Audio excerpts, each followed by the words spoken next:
제발요. 버리는 밥이라도 좋으니 딱 한 술만 적선해주세요. 눈보라가 몰아치던 밤, 쪽박 하나를 든 아이가 주막 문 앞에서 떨고 있었습니다. 5해 전 역병으로 남편과 외아들을 잃고 마음을 닫았건 과부는 그 아이를 그냥 보내지 못했습니다. 그날 밤 건넨 식은 밥 한 술이 두 사람의 운명을 송두리째 바꾸어 놓을 줄은 아무도 몰랐지요. 그런데 이 거지 아이에게는 온 고을의 세도가가 핏발을 세우고 찾아 헤매는 비밀이 숨어 있었습니다. 아, 뜨거. 인공 모민 고구마인데. 댓글로 항인망 좋아하시면 한 입 드릴게요. 찬밥이라도 좋아요. 딱 한 술만 주세요. 눈보라가 몰아치는 밤이었습니다. 마을 어기 작은 주막의 문이 덜컹덜컹 흔들렸지요. 문틈으로 비집고 들어온 건 바람만이 아니었습니다. 쪽박 하나를 두 손으로 꼭 쥔 아이가 거기 서 있었습니다.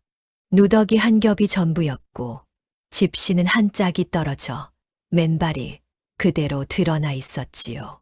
그 작은 몸이 추위에 사시나무처럼 떨고 있었습니다. 주막 안에서 막 붓두막을 정리하던 여인이 고개를 들었습니다. 마을에서 해주댁이라 불리는 주모였습니다. 31, 홀로 이 주막을 꾸려온 지 5해째 되는 여인이었지요. 그네는 마른 행주를 손에 쥔 채 한참을 그 자리에 서 있었습니다. 이 밤중에 말끝을 흐리고는 입을 다물었습니다. 아이의 눈을 봤기 때문이지요. 그 까만 눈동자가 어찌나 맑던지 때에 절은 얼굴 속에서 그 눈만은 죽어 있지 않았습니다. 곤주림에 푹 꺼진 볼, 갈라진 입술. 그런데도 아이는 손을 내밀어 구걸하지 않았습니다. 그저 쪽박을 가슴께로 끌어안고 한 번 더 말했을 뿐이지요. 개나 주는 식은 밥이라도 정말 괜찮아요. 해주댁의 손에서 행주가 툭 떨어졌습니다. 그날 밤 왜 그 한마디가 가슴을 후벼 팠는지 해주댁 자신도 알지 못했습니다. 떠도는 아이가 주막 앞을 기웃거린 게 처음은 아니었지요. 그때마다 해주댁은 누룽지 한 덩이를 쥐어보내고는 오래 들여다보지 않았습니다. 들여다보면 떠오르는 얼굴이 있었으니까요. 들어와라 문 닫고. 해주댁의 목소리가 저도 모르게 그렇게 나왔습니다. 아이는 잠시 멈칫했습니다. 그러고는 조심스레 행여 마룻바닥이라도 더럽힐까 발끝으로 들어와 문간에 쪼그려 앉았지요. 안으로 더 들어오라 해도 고개를 저었습니다. 제 몸에서 떨어지는 눈 녹은 물이 방을 적실까 그러는 것이었습니다. 그 작은 눈치가 또 한 번 해주댁의 가슴을 건드렸습니다. 부뚜막에는 저녁에 끓이고 남은 실의 깃국이 아직 온기를 품고 있었습니다. 해주댁은 말없이 국을 데우고 식은 밥을 더운 물에 말아 김이 오르게 했습니다. 거기에 짠지 한 종지를 곁들였지요. 식은 밥 한 술이 아니라 제대로 차린 한 상이었습니다. 먹어라 천천히. 아이는 밥상을 보고도 선뜻 숟가락을 들지 않았습니다. 믿기지 않는다는 얼굴이었지요. 한참을 망설이던 아이가 숟가락을 들었을 때 해주댁은 부뚜막 쪽으로 슬그머니 몸을 돌렸습니다. 아이가 밥 먹는 모습을 빤히 보는 게 미안해서였습니다. 그런데도 곁눈으로 자꾸 그쪽이 보였지요. 아이는 개걸스럽게 먹지 않았습니다. 그 굶주린 와중에도 한 술 한 술 아껴 먹었습니다. 뜨거운 국은 후후 불어식혀가며 넘겼지요. 그러다 짠지 한 조각을 입에 넣고는 눈이 동그래졌습니다. 이거 정말 맛있어요. 울먹이는 목소리였습니다. 짠지 한 조각이 뭐라고. 해주댁은 그만 고개를 돌려 천장을 올려다봤습니다. 눈물이 차오르는 걸 들키지 않으려 그랬지요. 밥을 다 먹은 아이가 빈 그릇을 두 손으로 받쳐 들고 일어섰습니다. 그릇을 부뚜막에 가지런히 올려놓고는 허리를 깊이 숙였지요. 잘 먹었습니다. 이 은혜 꼭 갚을게요. 9살 아이의 입에서 나온 말치고는 어른스러웠습니다. 갚을 게 아무것도 없는 아이가 그래도 갚겠다 하는 것이었습니다. 해주댁은 피식 웃고 말았습니다. 가난한 살림의 거지, 아이 밥 한 끼 먹인 게 무슨 은혜라고. 은혜는 무슨 됐다. 이 눈보라에 어딜 가려고. 오늘 밤은 저 구석에서 자고 가라. 아이가 눈을 크게 떴습니다. 그러고는 도리도리 고개를 저었지요. 폐 끼치면 안 돼요. 처마 미치면 충분해요. 처마 밑에서 자다 얼어 죽으면 그 송장은 누가 치운 후 내 일거리 늘리지 말고 그냥 들어와 자라. 말은 퉁명스러웠지만 아이를 끌어들이는 손길은 그렇지 않았습니다. 해주댁은 아랫목에 깔아둔 제 이부자리 한쪽을 내주었습니다. 아이는 끝내 아랫목을 사양하고 윗목 끝에 작은 몸을 웅크렸지요. 그러면서도 잠들기 전 또 한 번 중얼거렸습니다. 아주머니, 정말 고맙습니다. 해주댁은 대답 대신 등잔불을 껐습니다. 어둠 속에서 아이의 숨소리가 차츰 고르게 가라앉는 걸 들으며 그네는 오래도록 잠을 이루지 못했습니다. 이 작은 주막의 식구라고는 해주댁 혼자였습니다. 본디 혼자가 아니었지요. 5해 전까지만 해도 이 집에는 사람 사는 소리가 있었습니다. 부지런한 남편이 있었고 무엇보다 눈에 넣어도 아프지 않을 아들 하나가 있었습니다. 그해 여름 마을에 모진 역병이 돌았습니다.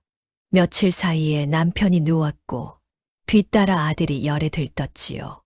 밤낮으로 끌어안고 병구안을 했지만 사람의 힘으로 될 일이 아니었습니다. 먼저 남편이 눈을 감았고 그 다음은 차마 입에 올리기도 힘든 일이 벌어졌습니다. 7살이었습니다. 한창 재롱이 늘어가던 나이였지요. 아이는 마지막 순간까지 어미의 손을 놓지 않았습니다. 그 손이 식어가는 걸 해주댁은 두 눈으로 지켜봐야 했습니다. 그 뒤로 해주댁은 웃음을 잃었습니다. 마을 사람들은 주모가 모질어졌다고들 했지요. 하지만 모진 게 아니었습니다. 정을 주었다가 또 잃는 것이 죽기보다 무서웠을 뿐입니다. 방 한쪽 선반에는 작은 위패 하나가 모셔져 있었습니다. 먼저 간 아들의 것이었습니다. 해주댁은 끼니 때마다 그 앞에 밥 한 술을 떠놓는 일을 걸은 적이 없었습니다. 살아있을 적 아이가 좋아하던 반찬이 생기면 꼭 한 점을 위패 앞에 올렸지요. 그게 5해 동안 해주댁이 제 슬픔을 견뎌 온 방식이었습니다. 이튿날 새벽 해주댁이 눈을 떴을 때 윗목은 비어 있었습니다. 가슴이 철렁 내려앉았습니다. 아이가 야반에 떠난 줄 알았던 것이지요. 그런데 부엌 쪽에서 달그락거리는 소리가 났습니다. 문을 열어보니 아이가 아궁이 앞에 쪼그려 앉아 불을 지피고 있었습니다. 어디서 구해왔는지 마른 솔가지까지 한 아름 곁에 쌓아두고 말이지요. 일어나셨어요? 물 데워놨어요. 세수하세요. 아이는 마치 이 집에서 오래 산 사람처럼 굴었습니다. 밥값을, 잠값을 제 딴에 갚는 것이었지요. 해주댁은 그 모습을 한참 바라보다가 문득 가슴 한 구석이 저릿해 오는 걸 느꼈습니다. 아궁이 불빛에 비친 아이의 옆 얼굴이 어쩐지 낯설지 않았기 때문입니다. 마침 그 무렵 약초 망태기를 둘러맨 노인 하나가 주막 앞을 지나다 걸음을 멈췄습니다. 산을 오르내리며 약초를 캐는 우보 영감이었습니다. 늙었어도 눈빛만은 형형한 노인이었지요. 영감은 아궁이 앞의 아이를 한참이나 말없이 바라봤습니다. 그 눈빛이 예사롭지 않았습니다. 마치 어디서 본 듯한 얼굴을 더듬는 사람처럼 말이지요. 아이가 영특하게 생겼구먼. 영감은 그 한마디만 남기고 산길로 들어섰습니다. 하지만 모퉁이를 돌아서면서도 몇 번이나 주막 쪽을 돌아봤지요. 무언가 마음에 걸리는 게 있는 얼굴이었습니다. 해주댁은 그저 지나가는 노인의 빈말이려니 했습니다. 그날 아침 해주댁은 아이와 마주 앉아 밥을 먹었습니다. 5해 만에 처음으로 이 방에 두 사람 몫의 밥상이 차려졌지요. 아이는 여전히 한 술 한 술 아껴 먹었습니다. 해주댁이 제 밥그릇에 계란 부침을 아이 쪽으로 밀어주자 아이는 화들짝 놀라 손사래를 쳤습니다. 아니에요. 아주머니 드세요. 저는 밥만으로도 충분해요. 먹으라면 먹어 사내 자식이 무슨 사양이 그리 많노. 아이는 그제야 계란 부침을 받았습니다. 그런데 먹지 않고 밥 밑에 살그머니 숨겨두는 것이었습니다. 해주댁이 의아해 물었지요. 왜 계란부침이 싫으냐? 아이가 펄쩍 뛰었습니다. 아니요. 제일 좋아요. 그러니까 맨 나중에 먹을 거예요. 제일 좋아하는 건 아껴뒀다 먹어야 하잖아요. 순간 해주댁의 손에서 숟가락이 멈췄습니다. 먼저 간 아들이 꼭 그랬습니다. 좋아하는 반찬은 끝까지 남겨두었다가 밥을 다 먹고 나서야 아껴 먹던 아이였지요. 엄마, 맛있는 건 마지막에 먹는 거야.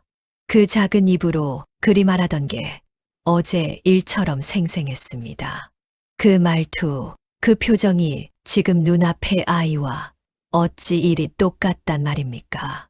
해주댁은 말없이 밥을 떠 넣었습니다. 목이 메어 잘 넘어가지 않았지요. 들킬세라 얼른 물을 들이켰습니다. 밥을 다 먹고 나서 아이가 작은 목소리로 물었습니다. 아주머니 저 오늘 떠날까요? 너무 패기치는 것 같아서요. 해주댁은 선뜻 대답하지 못했습니다. 보내야 한다는 걸 알면서도 입이 떨어지지 않았던 것이지요. 그 망설임을 깨뜨린 건 마침 물 기르러 왔다가 두 사람을 본 옆집 노파였습니다. 저런 똘똘한 아이를 어디서 거뒀누.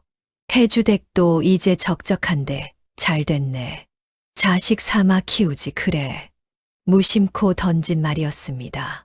그런데 그 말이 비수처럼 박혔지요. 해주댁의 얼굴이 하얗게 굳었습니다. 그런 소리 마세요. 내가 무슨 염치로 남의 자식을. 말끝이 떨렸습니다. 해주댁은 황급히 자리를 털고 일어나 부엌으로 들어가 버렸습니다. 노파는 영문을 몰라 머쓱하게 섰고 아이는 그런 해주댁의 뒷모습을 가만히 바라봤습니다. 무언가를 알아챈 듯한 그러나 묻지 않는 눈빛이었지요. 그날 저녁 해주댁은 아궁이 앞에 홀로 앉아 있었습니다. 낮에 노파가 한 마리 자꾸만 귓가를 맴돌았지요. 자식 삼아 키우라니. 그 말이 왜 이리 가슴을 흔드는 걸까? 해주댁은 제 마음을 들여다보기가 두려웠습니다. 그때 부엌문이 빼꼼 열렸습니다. 아이가 손에 무언가를 들고 서 있었지요. 낮에 밥 밑에 숨겨두었던 그 계란 부침이었습니다. 아주머니 이거 아주머니 드시라고요. 제가 제일 좋아하는 거예요. 제일 좋아하는 건 제일 고마운 사람한테 주는 거래요. 우리 엄마가 그랬어요. 해주댁은 그 계란 부침을 받아들고 한참을 말이 없었습니다. 엄마가 그랬다고. 이 아이에게도 좋아하는 걸 아껴뒀다. 고마운 사람에게 내주라 가르친 어미가 있었구나. 그리고 지금 이 아이는 그 어미가 없는 것이지요. 어쩌면 이 아이도 나처럼 가장 소중한 것을 잃은 사람이었습니다. 해주댁의 눈에서 기어이 눈물 한 줄기가 흘러내렸습니다. 어둑한 부엌이라 아이는 보지 못했지요. 해주댁은 떨리는 목소리를 애써 가다듬었습니다. 그래 잘 먹으마. 그리고 너 갈 데 없으면 당분간 여기 있어도 된다. 일손도 모자라던 참이니. 핑계였습니다. 일손이 모자란 게 아니라 이 아이를 보내고 싶지 않았던 것이지요. 하지만 그렇게 말하지 않고는 제 마음을 내보일 수가 없었습니다. 아이의 얼굴이 환하게 밝아졌습니다. 그러고는 꾸벅 절을 했지요. 고맙습니다. 아주머니. 일 잘할게요. 진짜 잘할게요. 그 밤 우보 영감은 산속 제음막에서 잠을 이루지 못했습니다. 낮에 본 아이의 얼굴이 자꾸만 눈앞에 어른거렸기 때문이지요. 그 또렷한 이목구비, 어딘가 기품이 서린 눈매. 영감은 오래전 어느 댁에서 모시던 어린 도련님의 얼굴을 떠올렸습니다. 설마 하면서도 가슴이 두방망이질 쳤지요. 영감은 호롱불 아래에서 한숨을 길게 내쉬었습니다. 세상에 닮은 사람이 어디 한둘이겠나 한낱 늙은이의 헛것이겠지. 그렇게 중얼거리면서도 영감은 날이 밝으면 그 주막에 다시 들러봐야겠다고 마음먹었습니다. 한술밥에서 시작된 인연이 실은 얼마나 깊은 사연을 품고 있는지 그때는 누구도 알지 못했습니다. 훗날 우보 영감은 이 일을 두고 이렇게 말하곤 했습니다. 한술밥에도 사람 하나 살리는 정이 깃드는 법이니라. 그 정이 두 사람을 살릴 줄 그때는 아무도 몰랐지. 아이의 이름은 도진이라 했습니다. 성은 없느냐 물으니 아이는 잠시 머뭇거리다 고개를 저었지요.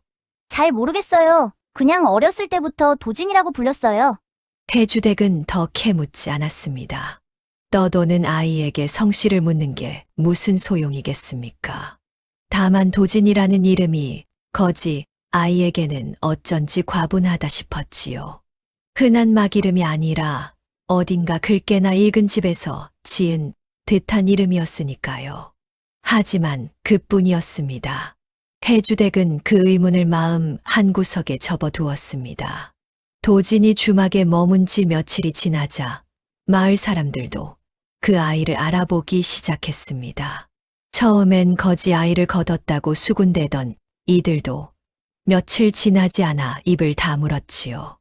도진이 어찌나 부지런하고 싹싹한지 흠잡을 데가 없었기 때문입니다. 새벽이면 누구보다 먼저 일어나 아궁이에 불을 지폈습니다. 물을 길어 항아리를 채우고 마당을 쓸고 손님 들기 전에 평상을 닦아두었지요. 누가 시키지 않아도 제 할 일을 찾아 했습니다. 그러면서도 생색 한 번 내는 법이 없었습니다. 얘야, 그렇게까지 안 해도 된다. 좀 쉬어가며 하렴. 괜찮아요. 몸 움직이는 게 편해요. 가만히 있으면 자꾸 딴 생각이 나서요. 딴 생각이라. 해주댁은 그 말에 가슴이 시큰했습니다. 9살 아이가 가만히 있으면 떠오르는 딴 생각이란 게 무엇이겠습니까? 잃어버린 부모, 곤줄이며 떠돌던 날들이겠지요. 일에 몸을 묻어 그 생각을 떨치려는 것이었습니다. 5해 전에 제 모습이 거기 겹쳐 보였습니다.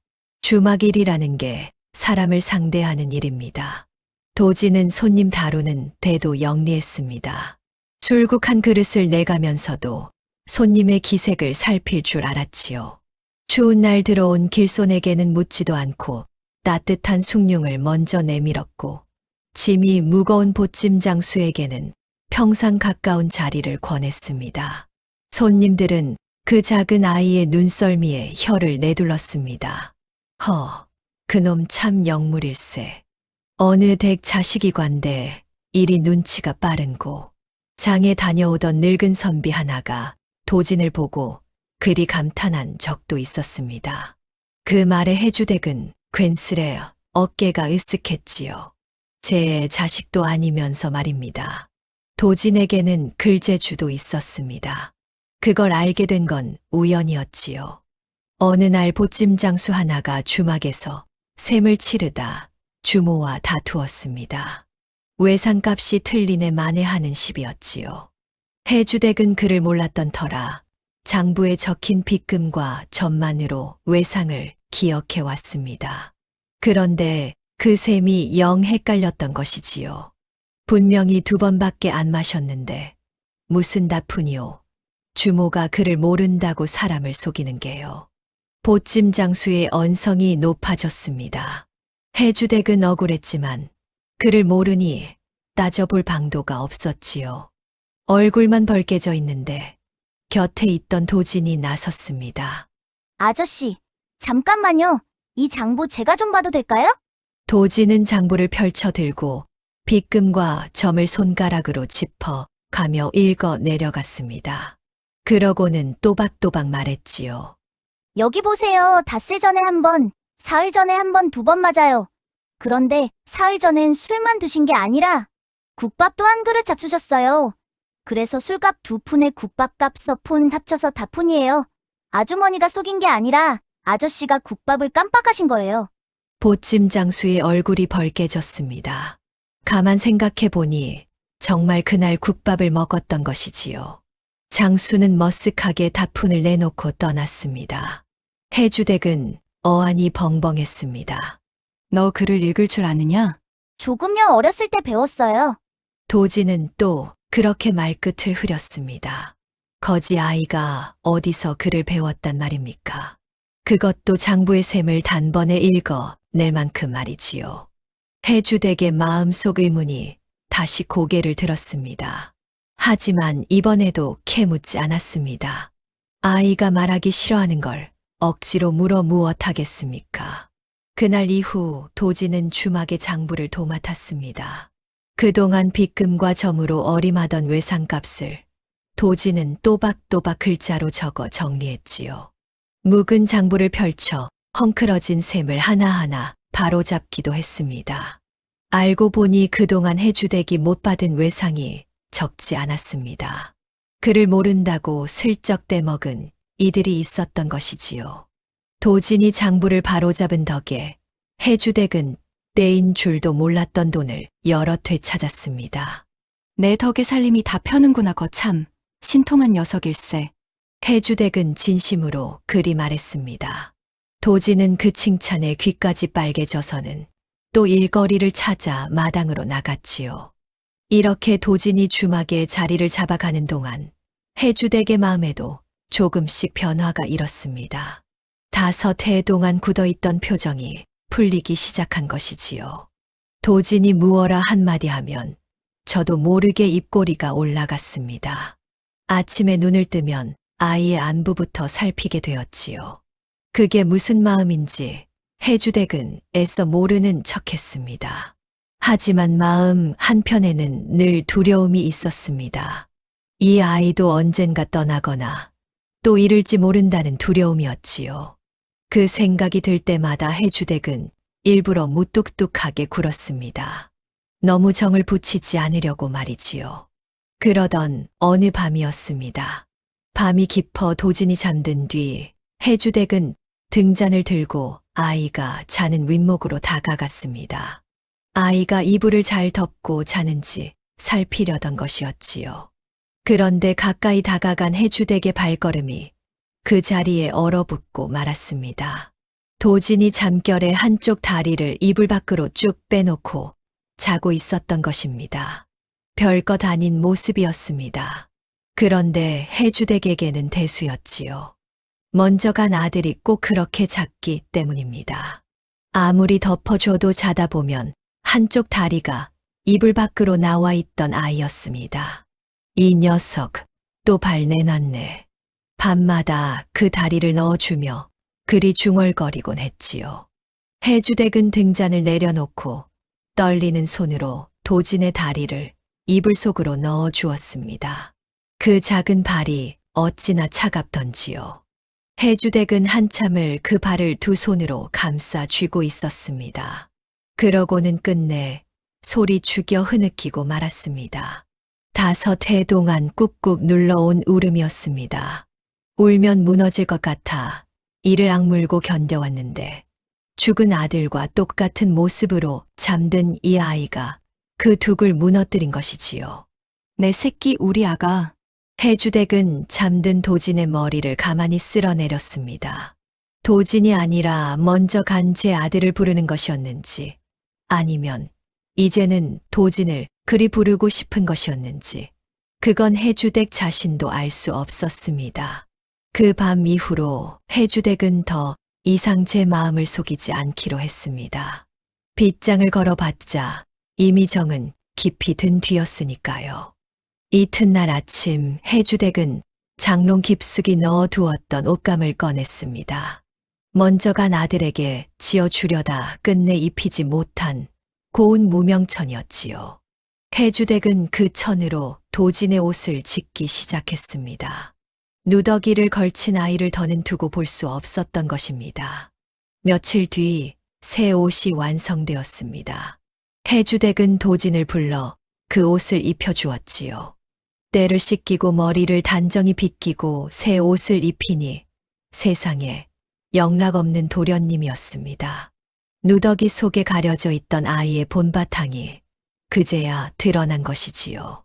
또렷한 이목구비에 기품이 서린 얼굴은 거지 아이의 것이라고는 도무지 믿기지 않았습니다.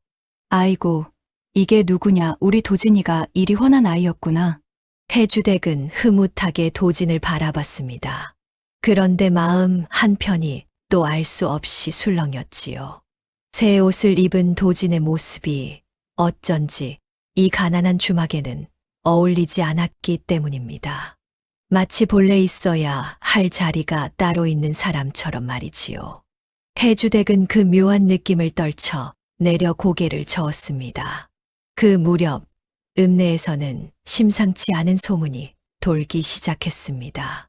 표참판댁에서 사람을 풀어 무언가를 찾고 있다는 것이었지요.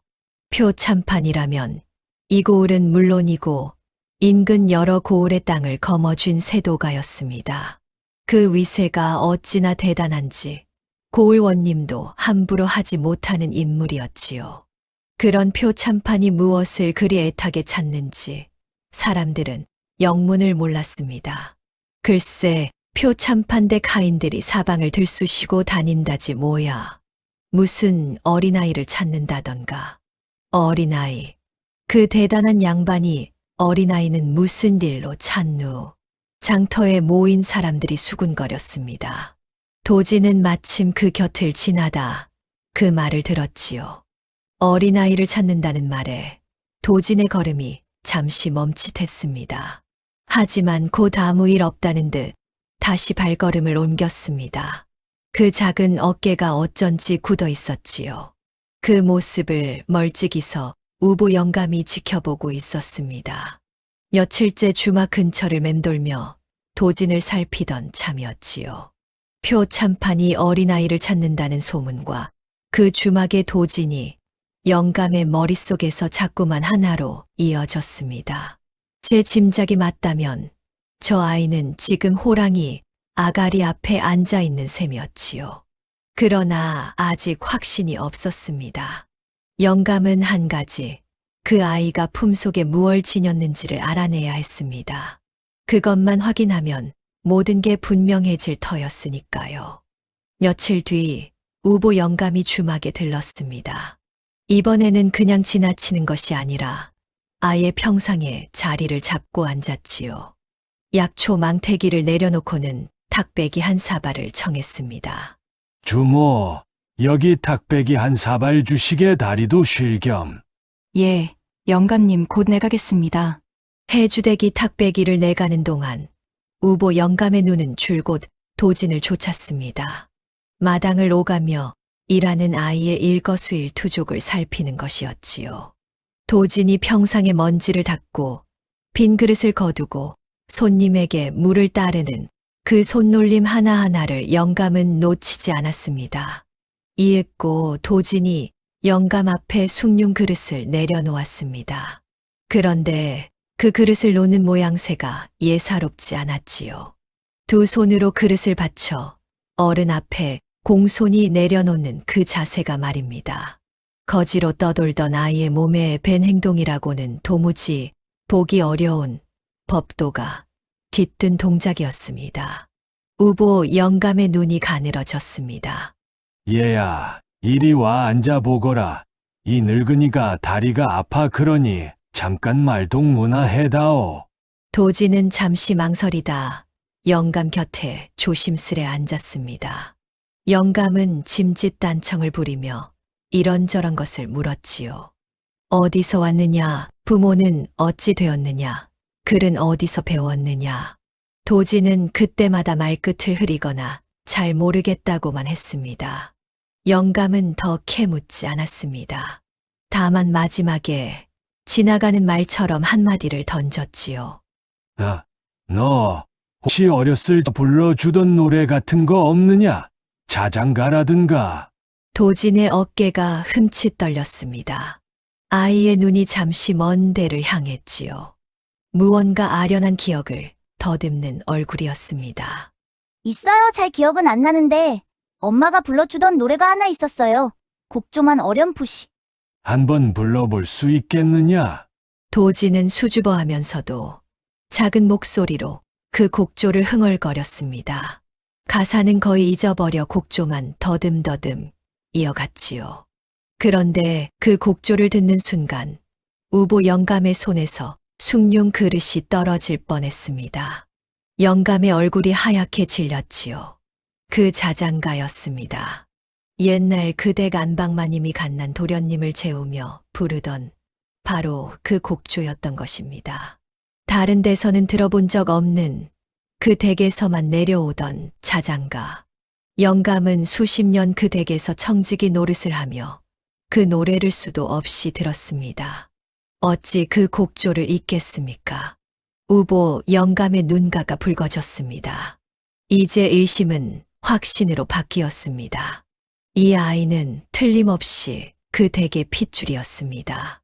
멸문의 화를 입어 세상에서 사라진 줄로만 알았던 그 가문의 마지막 핏줄.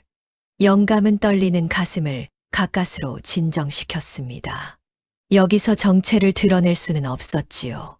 도진이 영문을 모르고 영감을 빤히 쳐다봤습니다. 영감님, 왜 그러세요? 안색이 안 좋으세요. 아니다, 늙은이가 잠깐 어지러웠을 뿐이야. 노래가 참 곱구나. 내 어머니가 좋은 분이셨겠다. 영감은 애써 웃어 보였습니다. 그러고는 탁배기 값을 치르고 자리에서 일어났지요. 주막을 나서는 영감의 걸음이 어쩐지 휘청거렸습니다. 그날 밤 영감은 또 한숨도 자지 못했습니다. 화기는 끝났습니다. 하지만 그래서 더 두려웠지요. 표참판이 이 아이의 정체를 알아채는 날은 그날로 목숨이 풍전등화였습니다. 표참판은 그 가문의 씨를 말리려는 자였으니까요.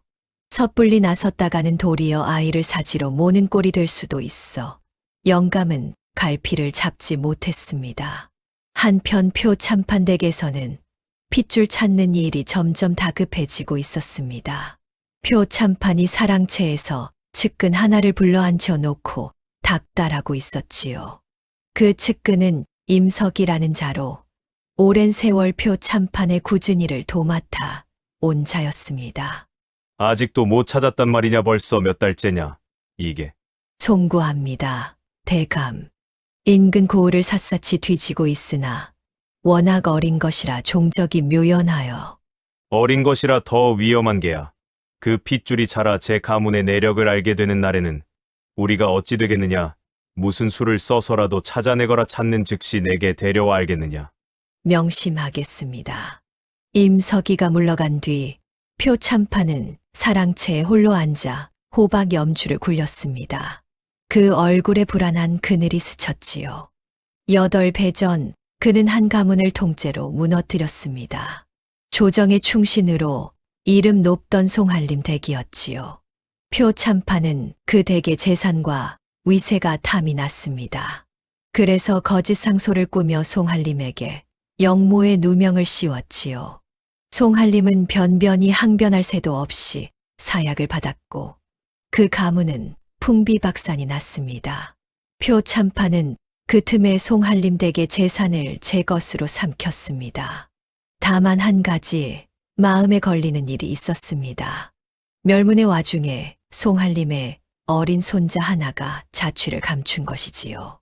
표참판은 그 아이가 죽었기를 바랐습니다. 하지만 시신을 확인하지 못한 이상 마음을 놓을 수 없었지요. 그 핏줄이 살아있다면 언젠가 제 죄가 드러날지도 모르는 일이었으니까요. 그러던 차에 근래 표참판의 불안을 부추기는 일이 생겼습니다. 한양에서 새 임금이 보위에 올라 지난날 억울하게 화를 입은 신하들의 일을 다시 살핀다는 소문이 돈 것이지요. 송한림 댁의 일도 그 가운데 끼어 있을지 몰랐습니다. 만약 그 일이 다시 들춰지고 살아남은 핏줄이 나타나 진실을 증언한다면 표참판은 그 생각만 하면 등골이 서늘해졌습니다. 그래서 더더욱 그 핏줄을 찾아 없애야만 했던 것입니다. 그 무렵 주막에서는 평화로운 나날이 이어지고 있었습니다. 도지는 어느새 주막의 어엿한 식구가 되어 있었지요. 해주댁과 도지는 마치 오래전부터 함께 살아온 모자처럼 손발이 척척 맞았습니다. 해주대기 국을 끓이면 도진이 상을 차렸고 해주대기 빨래를 하면 도진이 그것을 널었습니다. 둘이 마주 앉아 밥을 먹는 저녁이면 적막하던 주막에 도란도란 사람 사는 소리가 피어올랐지요. 해주댁은 요즘 들어 부쩍 웃는 일이 많아졌습니다. 마을 사람들도 그 변화를 알아챘지요. 해주댁이 요새 얼굴이 폈어. 그 아이 거두고 나서 사람이 아주 달라졌다니까. 그러게 말이야. 자식이 뭔지. 핏줄이 아니어도 정들면 자식이지. 그런 말을 들을 때마다 해주댁은 손사래를 쳤지만 속으로는 그 말이 싫지 않았습니다. 도진을 자식이라 여기는 마음이 이제는 부끄럽지 않았던 것이지요. 어느 날 저녁 해주댁은 도진과 마주 앉아 바느질을 하고 있었습니다. 도진은 그 곁에서 장부를 정리하고 있었지요. 등잔불 아래 두 사람의 그림자가 정겹게 흔들렸습니다. 문득 도진이 고개를 들고 물었습니다. 아주머니는 자식이 없으세요? 해주댁의 손이 잠시 멈췄습니다. 도진은 그동안 한 번도 해주댁의 사정을 묻지 않았습니다. 묻지 않는 것이 도진의 배려라는 걸 해주댁은 알고 있었지요. 그런 도진이 처음으로 그 일을 물은 것이었습니다. 해주댁은 잠시 말이 없다가 나직이 입을 열었습니다. 있었지. 너만한 아들이 하나 있었다. 5해 전에 역병으로 제 아비랑 같이 갔어. 도진의 얼굴이 굳었습니다. 제가 괜한 걸 물었다 싶었던 것이지요. 도진은 고개를 푹 숙였습니다. 죄송해요. 제가 아픈 걸 물었네요. 아니다, 괜찮아. 이제는 말할 수 있단다. 다 지난 일인걸. 말은 그리했지만 해주댁의 목소리에는 여전히 가시지 않은 슬픔이 배어 있었습니다. 도진은 그 슬픔을 느꼈는지 한참을 망설이다 작은 목소리로 말했습니다. 아주머니, 제가 그 형목까지 효도할게요. 진짜로요. 그러니까 너무 슬퍼하지 마세요. 그 말에 해주댁은 그만 울컥했습니다. 바느질거리를 내려놓고 도진을 끌어안았지요. 도진도 그 품에 가만히 안겼습니다. 두 사람은 한참을 그렇게 있었습니다. 잃은 자식과 잃은 부모, 서로의 빈자리를 그렇게 메워가고 있었던 것이지요. 그런데 바로 그 평화를 깨뜨리는 일이 벌어졌습니다. 다음 장날이었습니다. 도진이 해주댁의 심부름으로 장에 다녀오는 길이었지요. 소금이며 간장이며 주막에 쓸 물건을 사서 돌아오던 참이었습니다. 그런데 장터 어귀에서 도진이 그만 한 무리의 사내들과 마주치고 말았습니다. 표참판댁에서 풀린 하인들이었지요. 그들은 어린아이들을 하나하나 살피며 무언가를 캐묻고 있었습니다. 예, 너 이름이 뭐냐? 어디 사는 누구야? 부모는 있고 하인 하나가 도진을 불러 세웠습니다. 도진의 가슴이 철렁 내려앉았지요. 하지만 도진은 애써 태연한 척했습니다. 저는 저기 주막집 아이예요. 주모 아주머니 댁에서 일해요. 주막집 아이? 본래부터 거기 살던 아이냐? 도진이 머뭇거리는 사이 다른 하인 하나가 도진의 얼굴을 유심히 들여다봤습니다. 그 눈빛이 점점 매서워졌지요. 무언가 짚히는 게 있는 얼굴이었습니다. 가만 이 녀석 인상이 어찌돼. 그 순간 도진은 본능적으로 위험을 느꼈습니다. 사온 물건을 꼭 끌어안고는 뒤도 돌아보지 않고 내달리기 시작했지요. 하인들이 소리치며 뒤를 쫓았습니다. 잡아라. 저놈 잡아. 장터가 발칵 뒤집혔습니다. 도진은 사람들 사이를 요리조리 빠져나가며 죽으림을 다해 달렸습니다. 골목을 돌고 또 돌아 가까스로 하인들을 따돌렸지요. 도진은 어느 담벼락 뒤에 몸을 숨기고 가쁜 숨을 몰아쉬었습니다. 심장이 터질 것 같았지요. 어째서 저들이 자기를 쫓는지 도진은 어렴풋이 짐작이 갔습니다. 하지만 그 짐작을 입 밖에 낼 수는 없었습니다. 입 밖에 내는 순간 모든 것이 무너질 것 같았으니까요. 도진이 가까스로 주막에 돌아왔을 때는 이미 날이 저문 뒤였습니다. 해주댁은 늦도록 돌아오지 않는 도진을 애타게 기다리고 있었지요. 도진의 흙투성이 행색을 본 해주댁이 깜짝 놀랐습니다. 아니, 이게 무슨 꼴이냐? 어디서 굴렀길래? 넘어졌어요. 별일 아니에요. 도진은 끝내 장터에서 있었던 일을 말하지 않았습니다. 괜한 걱정을 끼치고 싶지 않았던 것이지요.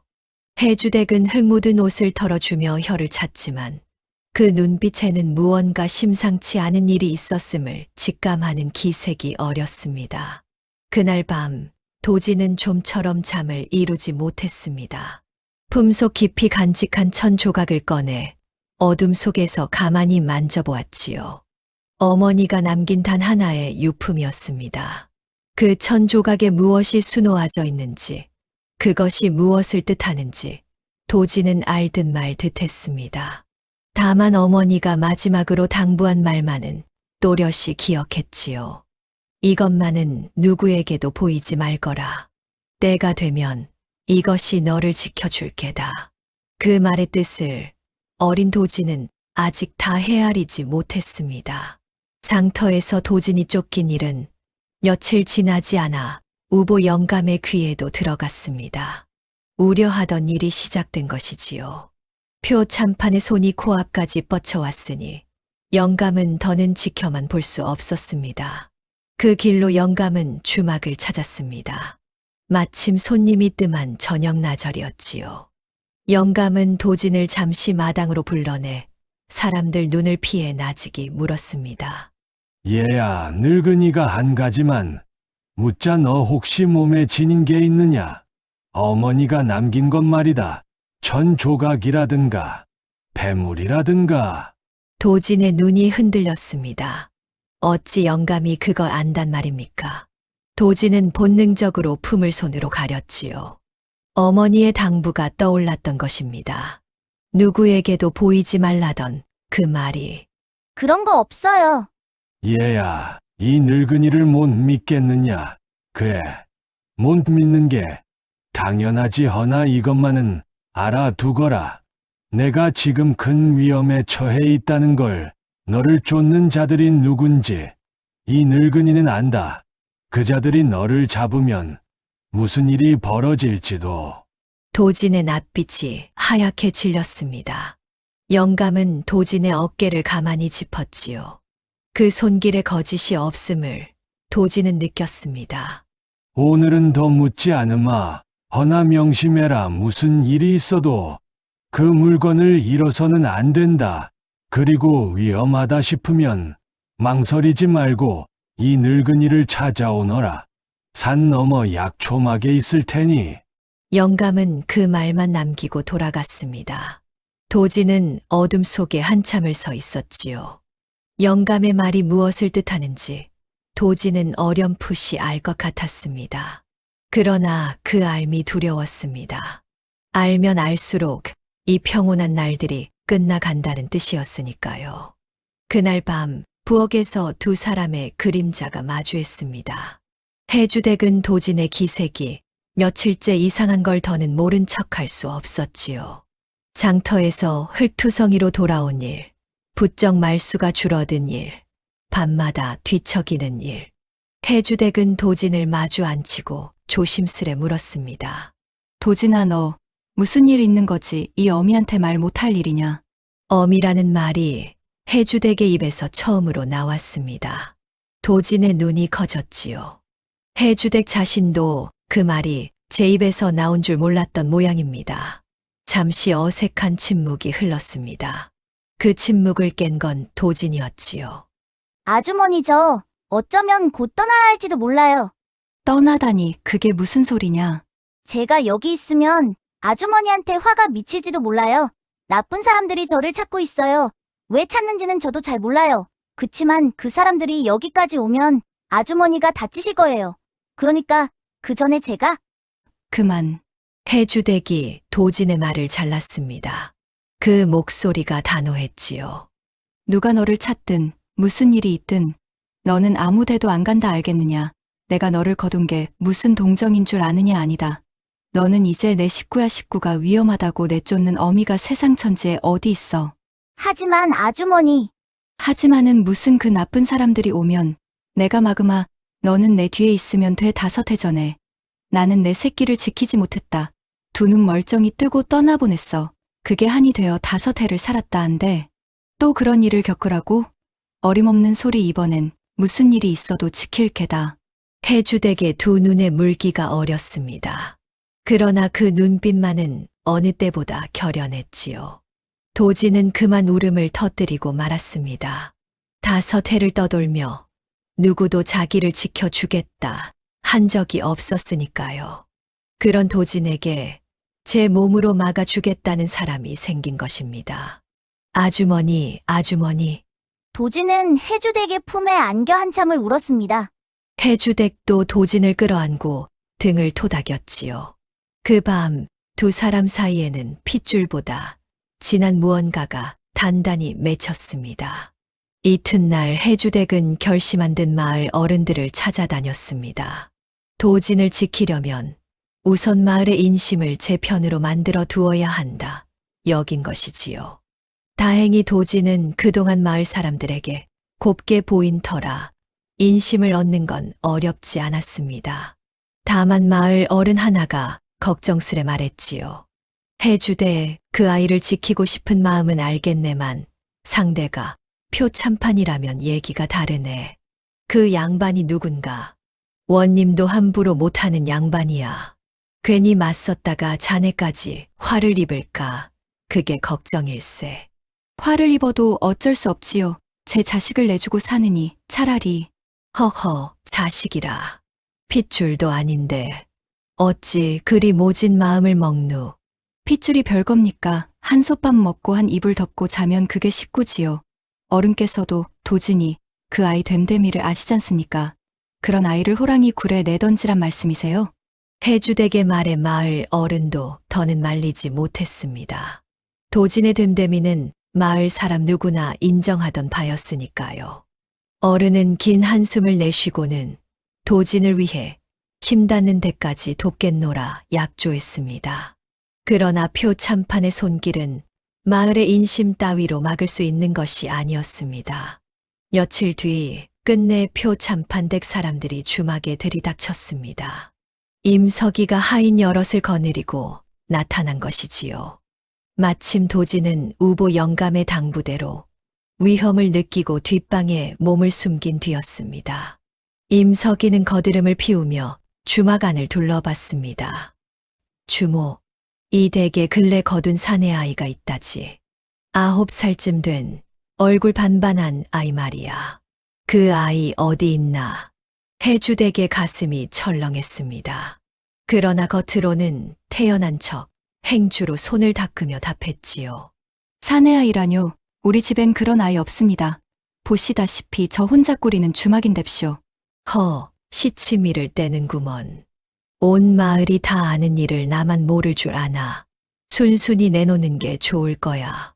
표참판 대감께서 찾으시는 아이다. 공연히 숨겼다간 이 주막이 어찌 될지 모르네. 없는 아이를 어찌 내놓습니까? 거둔 아이가 있긴 했으나 며칠 전에 제 발로 떠났습니다. 어디로 갔는지는 저도 모릅니다. 해주댁은 능청스레 둘러댔습니다. 임석이는 그 말을 믿지 못하고 하인들을 시켜 주막 안팎을 뒤지게 했지요.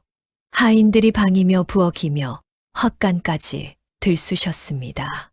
해주댁은 가슴이 타들어갔지만 내색하지 않으려 안간힘을 썼습니다. 도진이 숨은 뒷방은 장작더미와 곡식 가마니로 교묘히 가려두었던 터라 다행히 하인들의 눈을 피할 수 있었지요.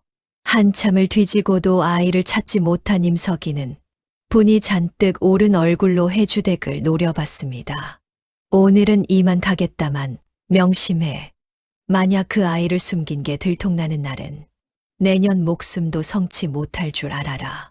표참판 대감이 어떤 분인지 너도 들어 알 테지. 임석이는 그 말을 남기고 물러갔습니다.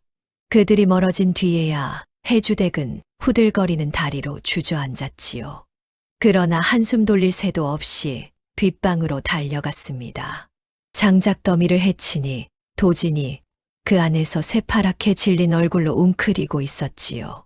도진아, 괜찮으냐? 다친 데는 없고? 아주머니 저 때문에 아주머니가 큰일 날 뻔했어요. 역시 저는 떠나야. 또 그 소리 떠나긴 어딜 떠나봤지. 내가 너 끝까지 안 내줬잖니. 앞으로도 그럴 거다. 그러니 딴 생각 말거라. 해주댁은 도진을 끌어안았습니다. 그러나 속으로는 두려움이 짙어지고 있었지요. 저들이 이대로 물러설 리 없었습니다.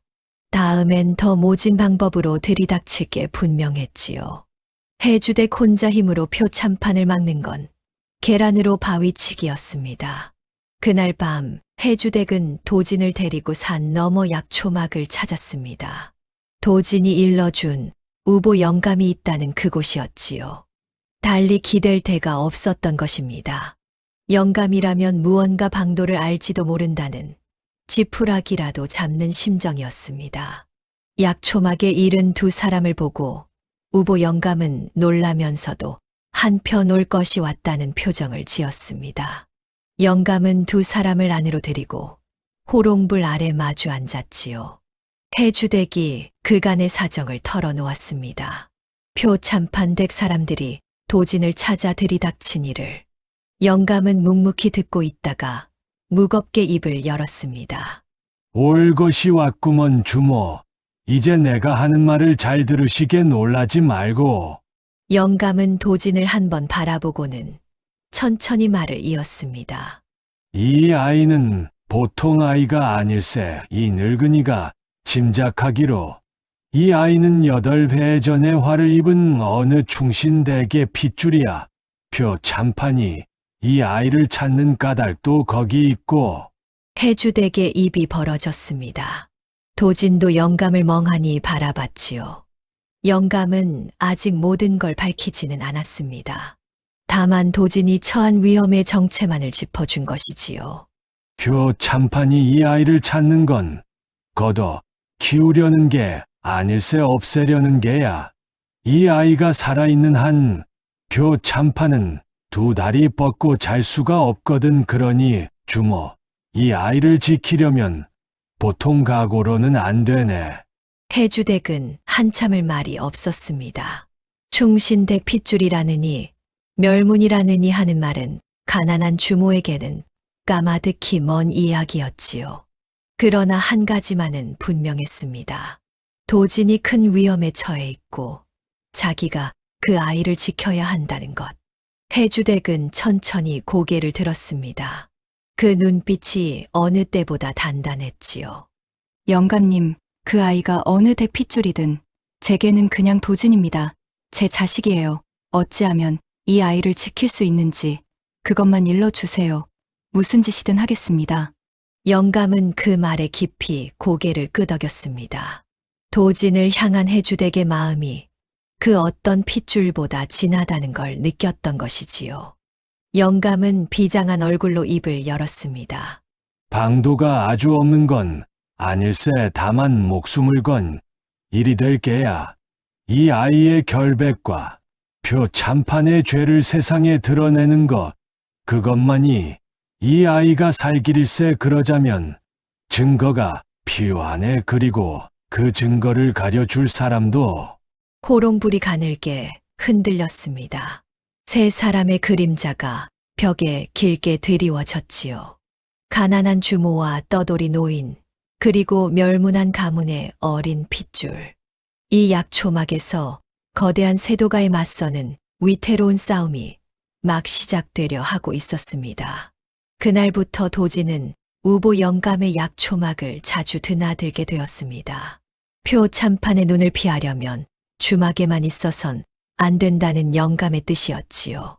산속 약초막은 인적이 드물어 몸을 숨기기에 좋았습니다. 영감은 도진에게 약초 캐는 일을 가르치는 척하며 실은 도진을 곁에 두고 보살폈습니다. 처음 며칠은 서먹했습니다. 도진은 영감이 어디까지 알고 있는지, 무엇을 바라는지 알 수 없어 경계했지요. 영감 또한 함부로 예시를 입에 올리지 않았습니다. 다만 산을 함께 오르내리며 도진에게 약초의 이름과 쓰임을 하나하나 일러주었습니다. 이건 삽주라는 게다 뿌리를 말려다리면 배앓이에 좋지. 이건 의아리. 이건 잔데 사는 말이다. 아는 만큼 베푸는 법이야. 모르는 자에겐 풀 한 포기 안 내주지만 아는 자에겐 약이 되고 밥이 되지. 도진은 영감의 말을 빠르게 익혔습니다. 한 번 일러준 약초는 좀처럼 있는 법이 없었지요. 영감은 그 영민함에 내심 감탄했습니다. 역시 그 가문의 핏줄이로구나 하는 생각이 들었던 것이지요. 송한림 댁은 대대로 학문이 깊기로 이름난 가문이었으니까요. 산을 오르내리며 정이 쌓이자 도진도 조금씩 마음을 열었습니다. 어느 날 두 사람이 바위에 걸터 앉아 쉬고 있을 때였지요. 도진이 문득 물었습니다. 영감님은 왜 저를 도와주세요? 아무 상관도 없는 거지, 아이를요. 영감은 한참을 말이 없다가 먼 산을 바라보며 답했습니다. 상관이 없다고 누가 그러더냐. 이 늙은이도 한때는 어느 좋은 댁에서 밥을 얻어먹던 사람이야. 그 댁 어른들이 베푸는 예로 한 세상 살았지 한데 그 댁이 하루아침에 풍비박산이 나는 걸 이 늙은이는 그저 두 손 놓고 지켜봐야 했어. 아무것도 못했지. 그게 평생 한이 되었다. 영감의 목소리가 떨렸습니다. 도진은 영감의 그 한이 무엇인지 다는 몰랐지만 그 슬픔만은 느낄 수 있었지요. 이제 와 그 빚을 갚을 길이 생겼는데 어찌 모른 척하겠느냐. 늙은이가 살면 얼마나 더 살겠느냐만. 남은 목숨 옳은 일에 쓰고 가는 게 사람의 도리지. 도진아, 너도 언젠가 이 말뜻을 알 날이 올게라. 도진은 그 말을 가슴에 새겼습니다.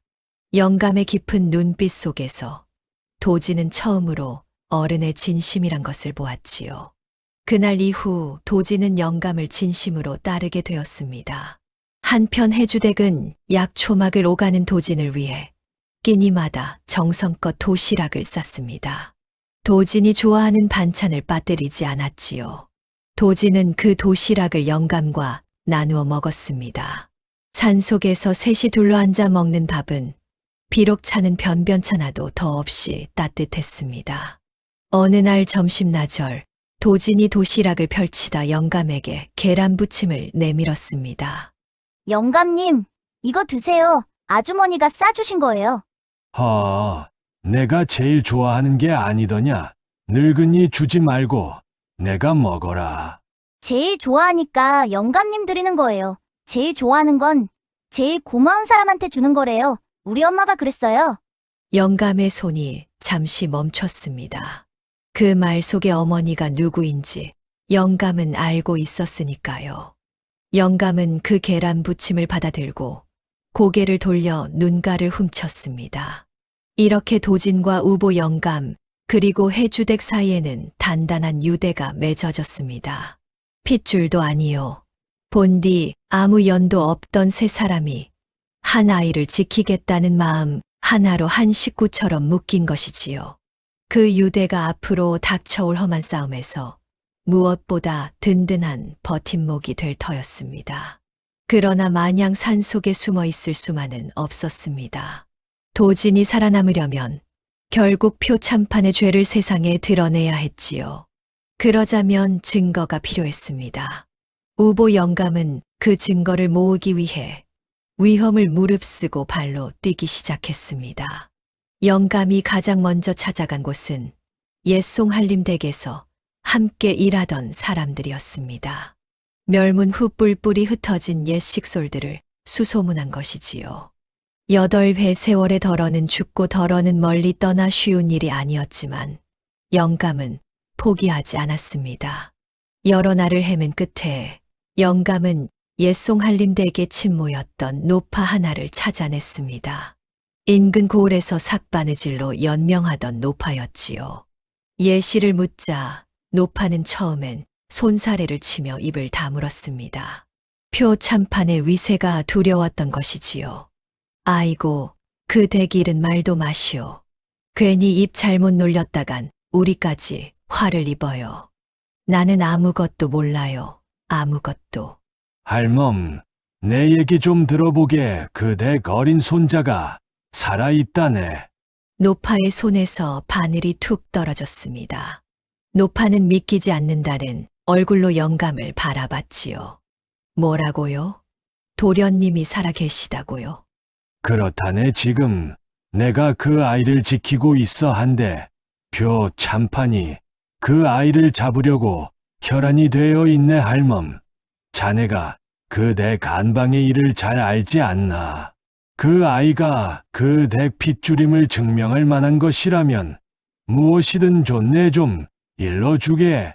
노파는 한참을 망설였습니다. 그러나 옛 주인댁 도련님이 살아있다는 말에 끝내 마음이 움직였지요.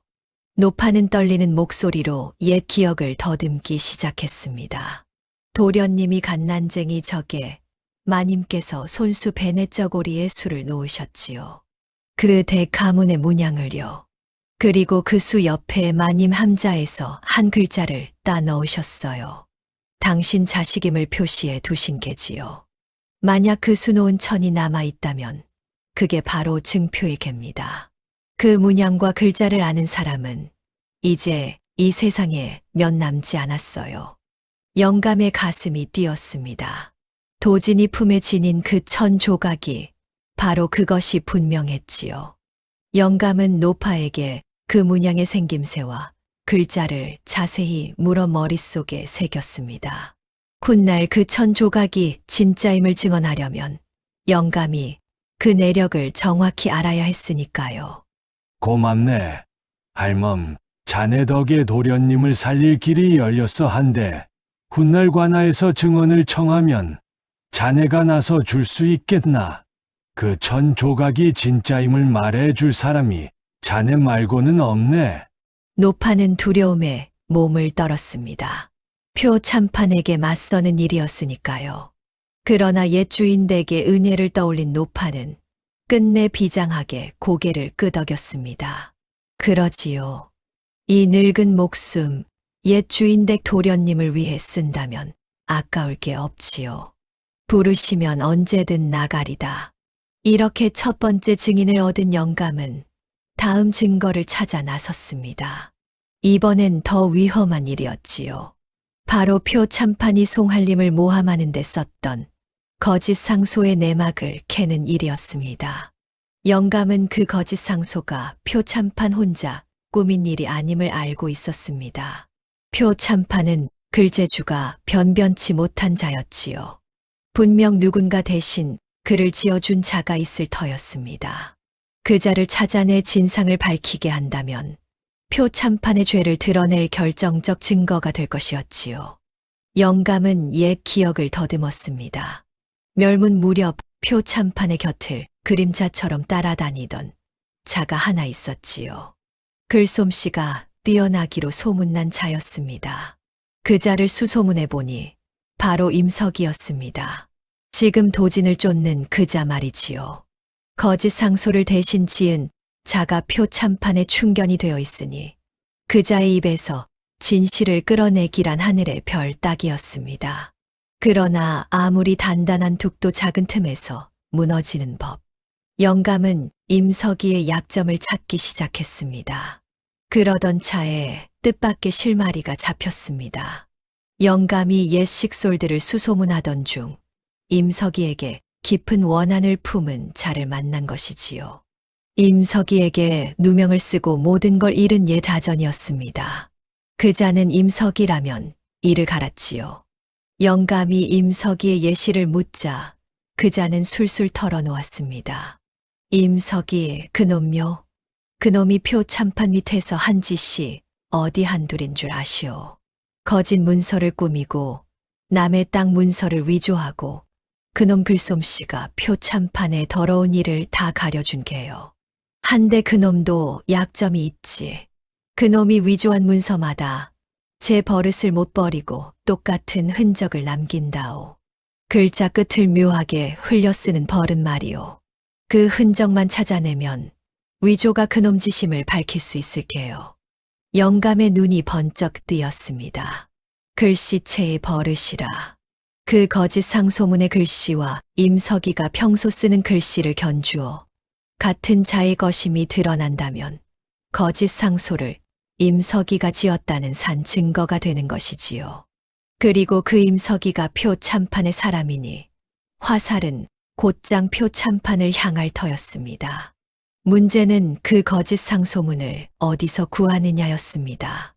8회 전 조정에 올린 상소이니 사본이 관아 어딘가에 있을 법했지요. 그러나 그것을 빼내는 일은 또 다른 위험이었습니다. 한 고비를 넘으면 또 한 고비.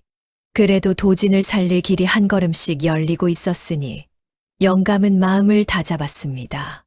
거짓 상소문의 사본을 구하는 일은 셋의 힘만으로는 어림없었습니다.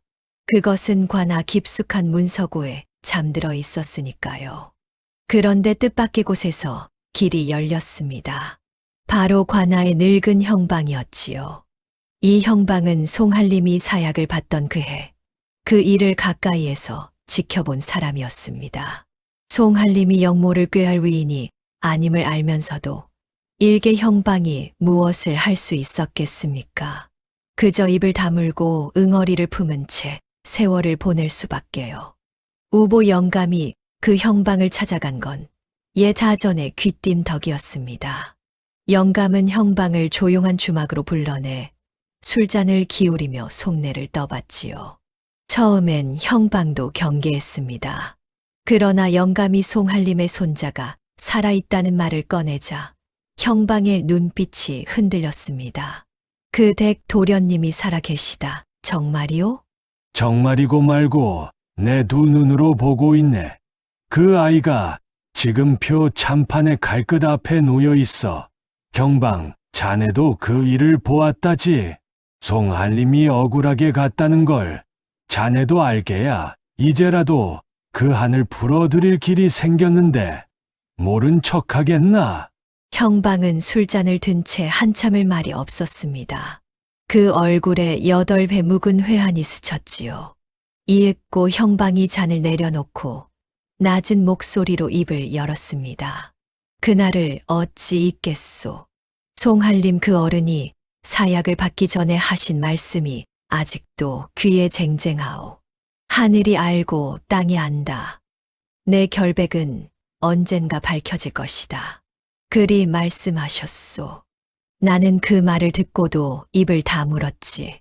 비겁한 놈이었소. 나는 형방의 눈에 물기가 어렸습니다. 영감은 그 어깨를 가만히 짚었지요. 지금이라도 늦지 않았네. 그 어른의 결백을 밝힐 증거가 자네 손이 닿는 곳에 있어. 8회 전 그 거짓 상소문 사본 말일세 그것만 손에 넣으면 모든 걸 뒤집을 수 있네. 형방은 깊은 숨을 들이쉬었습니다. 문서고에서 그 상소문을 빼내는 일은 발각되면 제 목이 달아날 일이었지요. 그러나 형방은 더는 비겁하게 살고 싶지 않았습니다. 형방은 비장하게 고개를 끄덕였습니다. 알겠소. 내 목숨을 걸고 그 문서를 빼내오리다. 8배 전에 못한 일을 이제라도 해야지요. 그래야 송할림 어른 앞에 면목이 서지 않겠소. 며칠 뒤 형방은 야심한 밤을 틈타 문서고에 숨어들었습니다. 등불도 없이 손끝의 감각만으로 묵은 문서들을 더듬었지요. 식은 땀이 등을 적셨습니다. 발소리 하나, 인기척 하나에 심장이 오그라들었지요. 그렇게 한참을 뒤진 끝에 형방은 마침내 8배 전에 그 상소문 사본을 찾아냈습니다. 형방은 그것을 품에 감추고 숨도 제대로 못 쉬며 문서고를 빠져나왔습니다. 그 상소문을 받아든 우보 영감의 손이 떨렸습니다. 거기엔 송할림을 역적으로 모는 거짓 죄목들이 빼곡히 적혀 있었지요. 영감은 등잔불 아래에서 그 글씨를 찬찬히 들여다봤습니다. 글자 끝이 묘하게 흘러내린 그 버릇. 예다전이 일러준 임석이의 그 버릇이 상소문 곳곳에 고스란히 남아 있었습니다. 틀림없었습니다. 이 거짓 상소를 지은 자는 바로 임석이었습니다. 찾았다. 드디어 찾았어. 이제 임석이가 평소 쓴 글씨만 구해 이 상소문의 글씨와 견주면 될 일이었습니다. 두 글씨가 한 사람의 것임이 드러나면 거짓 상소가 표참판 측의 조작임이 백일하에 밝혀지는 것이지요. 임석이의 글씨를 구하는 일은 뜻밖에도 도진이 해냈습니다. 도진은 그동안 가만히 숨어만 있지 않았습니다. 제 일로 어른들이 목숨을 거는 걸 지켜보며 저도 무언가 해야겠다고 마음먹었지요. 도진은 제 글재주와 영민함을 써먹기로 했습니다. 도진은 장터 한 구석에 자리를 펴고 글을 모르는 이들의 편지나 문서를 대신 써 주기 시작했습니다. 처음엔 다들 코웃음을 쳤습니다.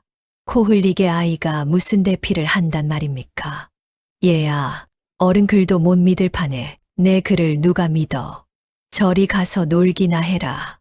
그러나 도진의 글솜씨가 한 번 입소문을 타자 사정이 달라졌습니다.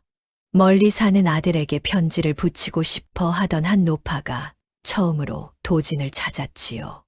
도진은 노파의 말을 가만히 듣더니 그저 글로 옮기는데 그치지 않았습니다.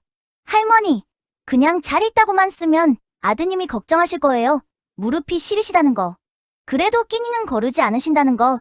그런 걸 적어야 아드님이 안심하시지요. 보고 싶다는 말은 맨 끝에 딱 한 줄만 넣을게요. 그래야 더 사무치거든요. 노파는 도진이 읽어주는 편지를 듣고 눈물을 글썽였습니다.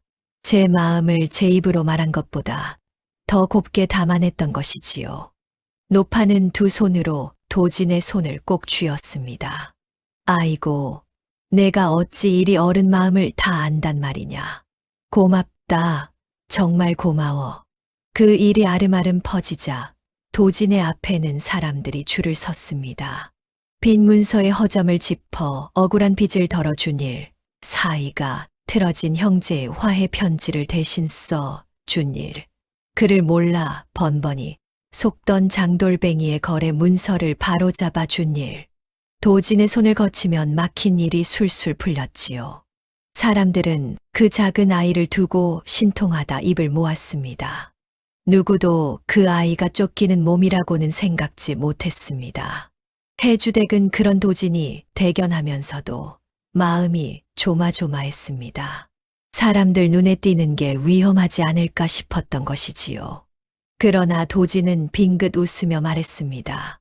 아주머니, 숨어만 있으면 더 수상해 보여요. 이렇게 떳떳하게 사람들 속에 있으면 아무도 제가 그 아이인 줄 모를 거예요. 9살 아이의 입에서 나온 말치고는 어른스러우리만치 야무졌습니다. 해주댁은 그 영민함에 혀를 내두르면서도 한편 가슴이 아렸지요. 어린 것이 오죽 험한 세월을 살았으면 저런 지혜가 들었을까 싶었던 것입니다. 그렇게 장터 한 구석에 자리를 잡은 도진에게 어느 날 뜻밖의 손님이 찾아왔습니다. 표참판댁에 잔심부름을 하는 어린 종이었지요. 그 종은 임석이의 심부름으로 무언가를 베껴 써 올 일이 있었는데 글이 짧아 쩔쩔매고 있었습니다. 마침 도진의 글솜씨 소문을 듣고 찾아온 것이지요. 도진은 속으로 쾌재를 불렀습니다. 하늘이 준 기회였으니까요. 무얼 베꼈으면 되는데? 어디 보자. 종이 내민 것은 임석이가 직접 적은 심부름 목록이었습니다. 도진은 그것을 받아들고 가슴이 뛰었지요. 임석이의 글씨가 제 손안에 들어온 것입니다. 도진은 종이 부탁한 것을 베껴 써주는 척하면서 임석이의 글씨가 적힌 그 종이를 슬그머니 제 품에 챙겼습니다. 그러고는 다른 종이에 똑같이 베껴 써서 종에게 건넸지요. 종은 아무것도 모른 채 고맙다는 인사를 하고 돌아갔습니다. 그날 밤 도진이 약초막으로 달려와 그 종이를 내밀었습니다. 영감님, 이거 보세요. 임석이가 직접 쓴 글씨예요. 우보 영감은 그 종이를 받아들고 거짓 상소문과 나란히 펼쳐 놓았습니다. 등잔불 아래에서 두 글씨를 한자 한자 견주어 봤지요. 그러자 똑똑히 드러났습니다. 글자 끝을 흘려 쓰는 그 독특한 버릇이 두 글씨에 완전히 똑같이 남아 있었던 것입니다. 같은 사람의 손에서 나온 글씨가 분명했지요. 됐다. 이제 됐어. 이 둘을 나란히 내놓으면 표 참판도 발뺌하지 못할 게야, 도진아. 내가 큰일을 해냈구나. 도진의 얼굴이 환해졌습니다. 처음으로 제 손으로 무언가를 해냈다는 뿌듯함이었지요. 영감은 도진의 머리를 쓰다듬었습니다. 어린 것이 이리 영민하고 담대하니 과연 그 가문의 핏줄이로구나 싶었습니다. 이렇게 두 가지 증거가 갖춰졌습니다. 도진의 신분을 증명할 수 놓은 천 조각과 친모 노파의 증언, 그리고 표 참판의 죄를 드러낼 거짓 상소문과 임석이의 글씨, 여기에 형방의 증언까지 더하면 표 참판을 무너뜨릴 진용이 얼추 갖춰진 셈이었지요. 그러나 우보 영감은 마음을 놓지 못했습니다. 거짓 상소만으로는 표 참판이 모르쇠로 버틸 수도 있었으니까요. 송한림 댁에서 빼앗은 물건 가운데 누가 봐도 그 댁 것임이 분명한 무언가가 표 참판의 손에 있음을 밝혀야 그 탐욕을 빼도 박도 못하게 못 박을 수 있었습니다. 영감은 친모 노파에게 다시 물었습니다. 송한림 댁의 재산 가운데 가장 알아보기 쉬운 물건이 무엇이었는지를. 노파는 한참을 생각하다 답했습니다. 마님의 은장도가 있었지요. 마님께서 시집 오실 때 친정에서 해 오신 거였는데 손잡이에 마님 친정 가문의 문양이 새겨져 있었어요. 그건 세상에 단 하나뿐인 물건이라 보는 사람마다 알아봤지요. 멸문 때 다른 폐물과 함께 다 빼앗겼는데 아마 표 참판이 챙겼을 겁니다. 그런 귀한 물건을 그자가 놓쳤을 리 없으니 영감은 그 은장도를 떠올렸습니다. 도진의 어머니, 곧 송한림의 며느리가 지녔던 그 은장도가 표 참판의 손에 있음을 밝혀낸다면 그것이야말로 약탈에 움직일 수 없는 증거가 될 터였습니다. 그러나 표 참판대 깊숙이 있을 그것을 어찌 확인한단 말입니까? 영감은 다시 고민에 빠졌습니다. 그 무렵 표 참판댁에서는 분위기가 점점 험악해지고 있었습니다. 임석이가 거듭 도진을 놓치자 표 참판의 노여움이 극에 달했던 것이지요. 이런 무능한 것들 같으니 일개거지 아이 하나를 못 잡아서 몇 달을 허비하다니 임석이 내 놈이 정녕 내 녹을 먹는 자가 맞느냐. 대감 송구합니다. 한데 그 아이가 주막 주모의 비호를 받고 있어 좀처럼 빈틈이. 주모, 한낱 주모 따위가 감히 내 일을 가로막아. 그렇다면 그 주모부터 손을 봐야겠구나. 그 주막을 쑥대밭으로 만들어서라도 아이를 끌어내거라. 더는 시간 끌지 마라. 표 참판의 서슬에 임석이는 등골이 서늘했습니다. 이대로 도진을 잡지 못하면 제 목이 위태로울 판이었지요. 표 참판의 그 한마디가 머지않아 주막에 몰아닥칠 거센 풍파를 예고하고 있었습니다. 양쪽의 충돌은 이제 피할 수 없는 일이 되어 가고 있었지요. 증거가 갖춰지자 우보 영감은 한양의 예진년에 기대 보기로 했습니다. 새 임금이 지난날 억울한 옥사를 다시 살핀다 하니 그 길로 상소를 올려 송한림 댁의 일을 재론케 하려는 것이었지요. 영감은 옛 송한림 댁과 연이 있던 한양의 한 대신에게 은밀히 사람을 넣었습니다.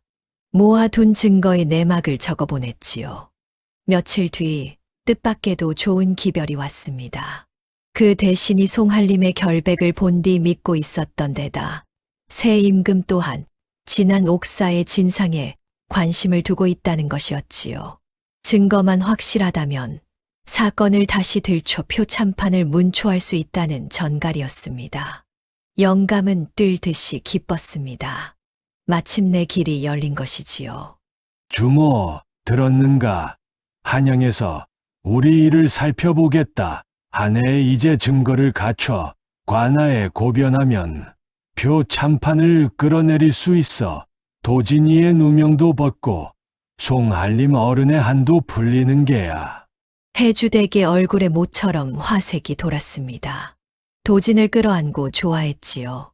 도진아, 들었지? 이제 곧 마음 놓고 살 수 있게 된다. 그 나쁜 사람들도 더는 너를 못 건드릴 게야. 정말요? 정말 그렇게 될까요? 도진의 눈에 처음으로 희망이 비쳤습니다. 5해를 떠돌며 한 번도 품어보지 못한 희망이었지요. 세 사람은 그날 밤 모처럼 마음 놓고 웃었습니다. 가난한 주막에 오랜만에 웃음꽃이 피었지요. 그러나 그 웃음은 오래가지 못했습니다. 세 사람이 반격을 준비하는 낌새를 표참판이 기어이 알아챈 것입니다. 발단은 그 친모 노파였습니다. 증인이 되어 주기로 한 노파가 그만 표참판 측에 발각되고 만 것이지요. 임석이가 옛송 한림댁 식솔들을 따로 감시하고 있었던 까닭입니다. 노파가 우보 영감과 만나는 걸 본 임석이는 즉시 표참판에게 고했습니다. 표참판은 노발대발했습니다. 그러나 곧 그 분노를 차갑게 가라앉히고 음흉한 계략을 짜기 시작했지요. 표참판이 어떤 자입니까? 위기를 만나면 더욱 독해지는 자였습니다. 누군가 그 일을 캐고 있다. 그렇다면 그 핏줄이 살아있는 게 분명하구나. 그리고 그것을 돕는 자들이 있다는 게지. 임석이 그 늙은 친모와 만난 자가 누구더냐? 산을 오르내리는 떠돌이 약초꾼이라 합니다. 한데 그 자가 그 주막의 아이와도 가까이 지낸다 하옵니다. 표참판의 눈이 번뜩였습니다. 모든 것이 하나로 이어졌지요. 그 주막의 아이가 바로 송한림의 핏줄이요. 약초꾼이 그 아이를 돕고 있다는 것을. 표참판은 비릿한 웃음을 지었습니다. 그 핏줄이 거기 있었군. 등잔 밑이 어둡다더니 좋다. 일이 된 이상 본보기를 보여야겠다. 그 주막을 들이쳐 아이를 끌어내고 그 일에 끼어든 것들을 모조리 잡아들여라. 감히 이 표 아무개에게 맞서면 어찌 되는지 온 고을이 똑똑히 보게 해주마. 표참판의 명이 떨어졌습니다. 임석이는 하인들을 끌어모아 주막으로 향했지요. 이번에는 어르고 달래는 게 아니었습니다. 아이의 힘으로 짓밟으려는 것이었습니다. 그날은 마침 장날이라 도지는 장터에서 대필 일을 보고 있었고 우보 영감은 형방을 만나러 읍내에 가 있었습니다. 주막에는 해주댁 혼자였지요. 임석이 일행이 들이닥쳤을 때 해주댁은 가슴이 철렁했지만 애써 침착하려 했습니다. 주모, 더는 못 봐주겠다. 그 아이가 송한림의 핏줄이라는 걸 우리도 이제 다 안다. 그 아이를 내놔라. 순순히 내놓으면 너는 살려주마. 허나 끝까지 숨기면 너부터 잡아다 표참판 대감 앞에 무릎 꿇릴 게야. 해주댁의 낯빛이 하얗게 질렸습니다. 마침내 도진의 정체가 저들에게 들통난 것입니다. 그러나 해주댁은 물러서지 않았지요. 도진은 지금 장터에 있어 이 자리에 없었습니다. 시간을 끌어야 했습니다. 도진이 위험을 알아채고 몸을 피할 시간을. 그 아이가 누구든 저는 모릅니다. 거둔 아이가 있었으나 진작 떠났다 하지 않았습니까? 없는 아이를 내놓으라니 생사람을 잡지 마세요. 아직도 시침 잃을 때 좋다. 그렇다면 이 주막을 다 뒤집어 놓겠다. 얘들아, 다 부숴 버려라. 아이가 나올 때까지.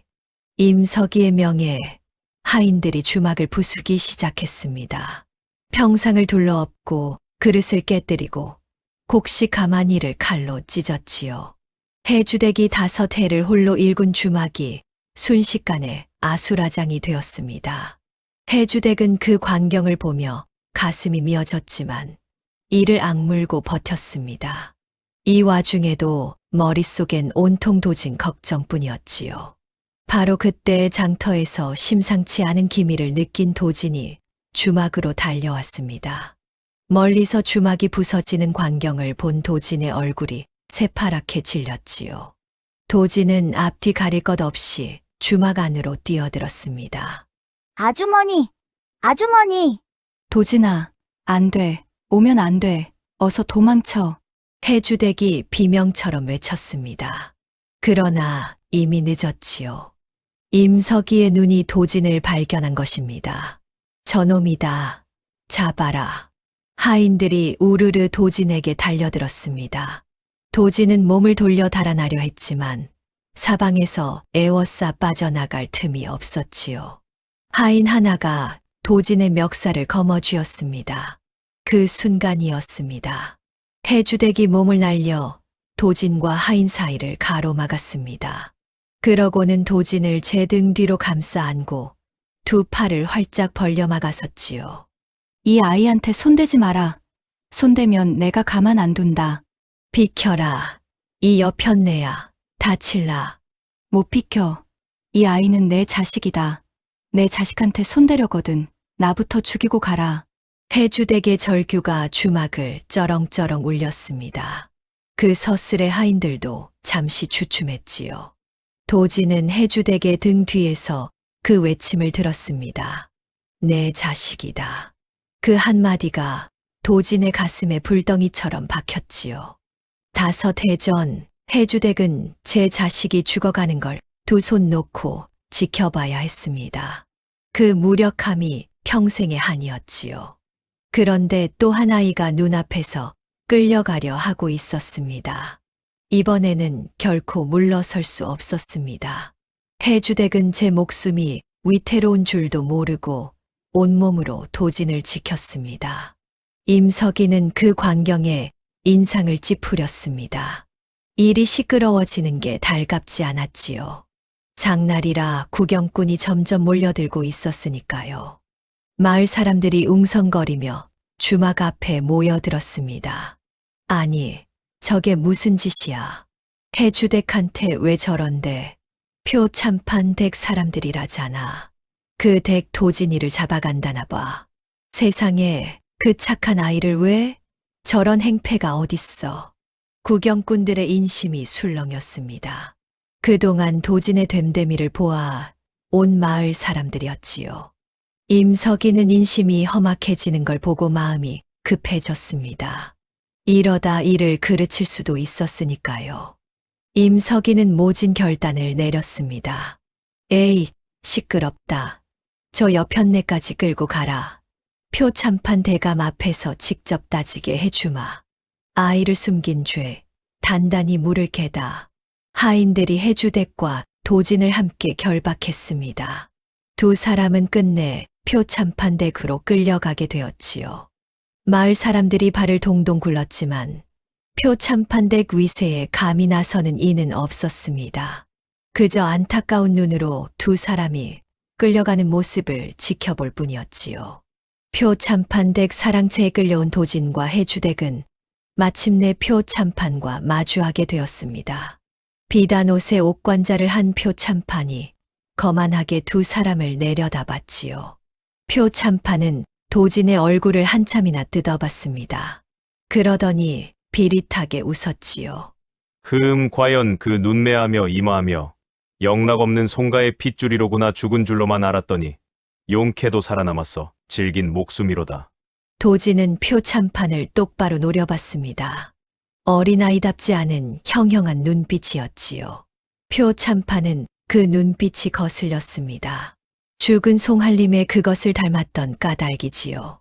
눈빛 한 번 사납구나. 내 조부가 꼭 그런 눈으로 나를 보더니 어린 것이 겁도 없이. 우리 할아버지를 아세요? 도진이 나직이 물었습니다. 그 물음에 표참판의 얼굴이 일그러졌지요. 표참판은 곧 너털웃음을 터뜨렸습니다. 알다마다 아주 잘 알지허나 그건 내가 알 바 아니다 차. 어린 것아, 내 너에게 한 번만 기회를 주마. 내가 송가의 핏줄임을 영영 잊고 멀리 떠나 입을 다물고 산다면 목숨만은 살려주마. 어떠냐. 한낱 주막에서 거지로 사느니 그 편이 낫지 않겠느냐. 회유였습니다. 그러나 그 속에는 시퍼런 칼날이 숨어 있었지요. 도진이 입을 열기도 전에 해주댁이 앞으로 나섰습니다. 이 아이는 아무것도 모릅니다. 그냥 가엾어서 거둔 아이일 뿐이에요. 송가가 어떻고 핏줄이 어떻고 이 아이가 무얼 알겠습니까? 제발 이 어린 것을 놓아주세요. 부탁입니다. 대감. 닥쳐라. 한낱 주모 따위가 어디서 끼어드느냐. 너야말로 남의 가문 핏줄을 숨긴 죄가 가볍지 않다. 곱게 끝나지 않을게야. 표참판의 호통에 해주댁은 입술을 깨물었습니다. 그러나 도진을 향한 눈빛만은 흔들리지 않았지요. 도진은 그런 해주댁을 보았습니다. 제 한 몸 떨면서도 끝까지 자기를 감싸는 그 마음을. 도진은 천천히 고개를 들어 표참판을 보았습니다. 그러고는 또렷이 말했지요. 저는 안 떠나요. 아주머니 곁에 있을 거예요. 그리고 잊지도 않을 거예요. 우리 할아버지가 어떤 분이었는지, 누가 우리 가족을 그렇게 만들었는지 저는 끝까지 기억할 거예요. 도진의 그 말에 표참판의 얼굴이 험악하게 굳었습니다. 어린 것의 그 당돌함이 도리어 표참판의 불안을 키웠지요. 이 아이를 살려두어서는 안 되겠다는 생각이 표참판의 머릿속을 스쳤습니다. 기억하겠다고. 어린 것이 겁을 상실했구나. 좋다. 정 그렇다면 내 입을 영영 다물게 하는 수밖에. 여봐라. 이 둘을 광에 가둬라. 처분은 내 따로 일러주마. 표참판의 서늘한 명에 도진과 해주댁은 어두운 광에 갇히고 말았습니다. 빗장이 채워지는 소리가 둔중하게 울렸지요. 칠흑 같은 어둠 속에서 해주댁은 도진을 꼭 끌어안았습니다. 무섭지. 도진아, 미안하다. 이 어미가 못나서 너를 이런 데까지. 아니에요. 아주머니 하나도 안 무서워요. 아주머니가 옆에 있으니까요. 도진의 그 말에 해주댁은 어둠 속에서 소리 없이 눈물을 흘렸습니다. 두 사람은 서로의 온기에 기대어 그 긴 밤을 견뎠습니다. 읍내에서 이를 보던 우보 영감이 그 소식을 들은 건 두 사람이 끌려간 뒤였습니다. 영감은 하늘이 무너지는 것 같았지요. 한 발 늦은 것입니다. 영감은 형방을 붙들고 다급히 말했습니다. 경방, 큰일 났네. 표참판이 그 아이와 주모를 잡아갔어. 이대로 두면 그 아이 목숨이 위태롭네. 어서 손을 써야 해. 진정하시오, 영감. 표참판이 제 아무리 세도가라 한들 사람을 함부로 죽일 수는 없소. 더구나 장터에서 온 마을 사람이 보는 앞에 끌고 갔으니 당장 어찌하지 못할게요. 우리에게 아직 시간이 있소. 모아둔 증거로 정식으로 고변합시다. 한양에서 내려온 기별도 있으니 지금이 바로 그때요. 영감은 형방의 말에 가까스로 정신을 차렸습니다. 가진 증거를 들고 정정당당히 맞서는 것, 그것만이 두 사람을 살릴 길이었지요. 영감은 수놓은 천 조각의 내력을 아는 자신, 거짓 상소문과 임석이의 글씨, 형방의 증언을 챙겨 들고 비장하게 읍내 관하로 향했습니다. 두 사람이 표참판댁에 갇힌 그 시각, 마지막 승부가 시작되려 하고 있었습니다. 광에 갇힌 도진과 해주댁에게 밤은 길고도 모질었습니다. 표참판이 어떤 처분을 내릴지 알 수 없었지요. 어쩌면 날이 밝기 전에 끔찍한 일이 벌어질지도 몰랐습니다. 해주댁은 도진을 품에 안은 채 뜬 눈으로 어둠을 노려봤습니다. 그런데 한밤중 표참판은 더욱 음흉한 수를 두었습니다. 광문이 열리고 임석이가 들어왔지요. 임석이는 도진만 따로 끌어내려 했습니다. 해주댁이 도진을 붙들고 놓지 않자 임석이는 차갑게 말했습니다. 주모, 손을 놓는 게 좋을 게다. 대감께서 이 아이만 따로 보자 하신다. 순순히 놓으면 너는 풀어주마. 끝까지 버티면 둘 다 성치 못할 게야. 안 됩니다. 이 아이를 어디로 데려가려고요? 차라리 저를 데려가세요.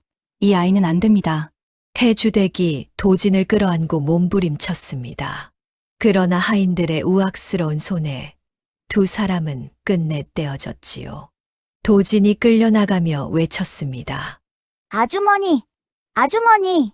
도진아, 도진아. 광문이 다시 닫혔습니다. 해주댁은 닫힌 문을 두드리며 통곡했지요. 5해 전 죽어가는 자식의 손을 놓아야 했던 그 무력함이 또다시 덮쳐왔습니다.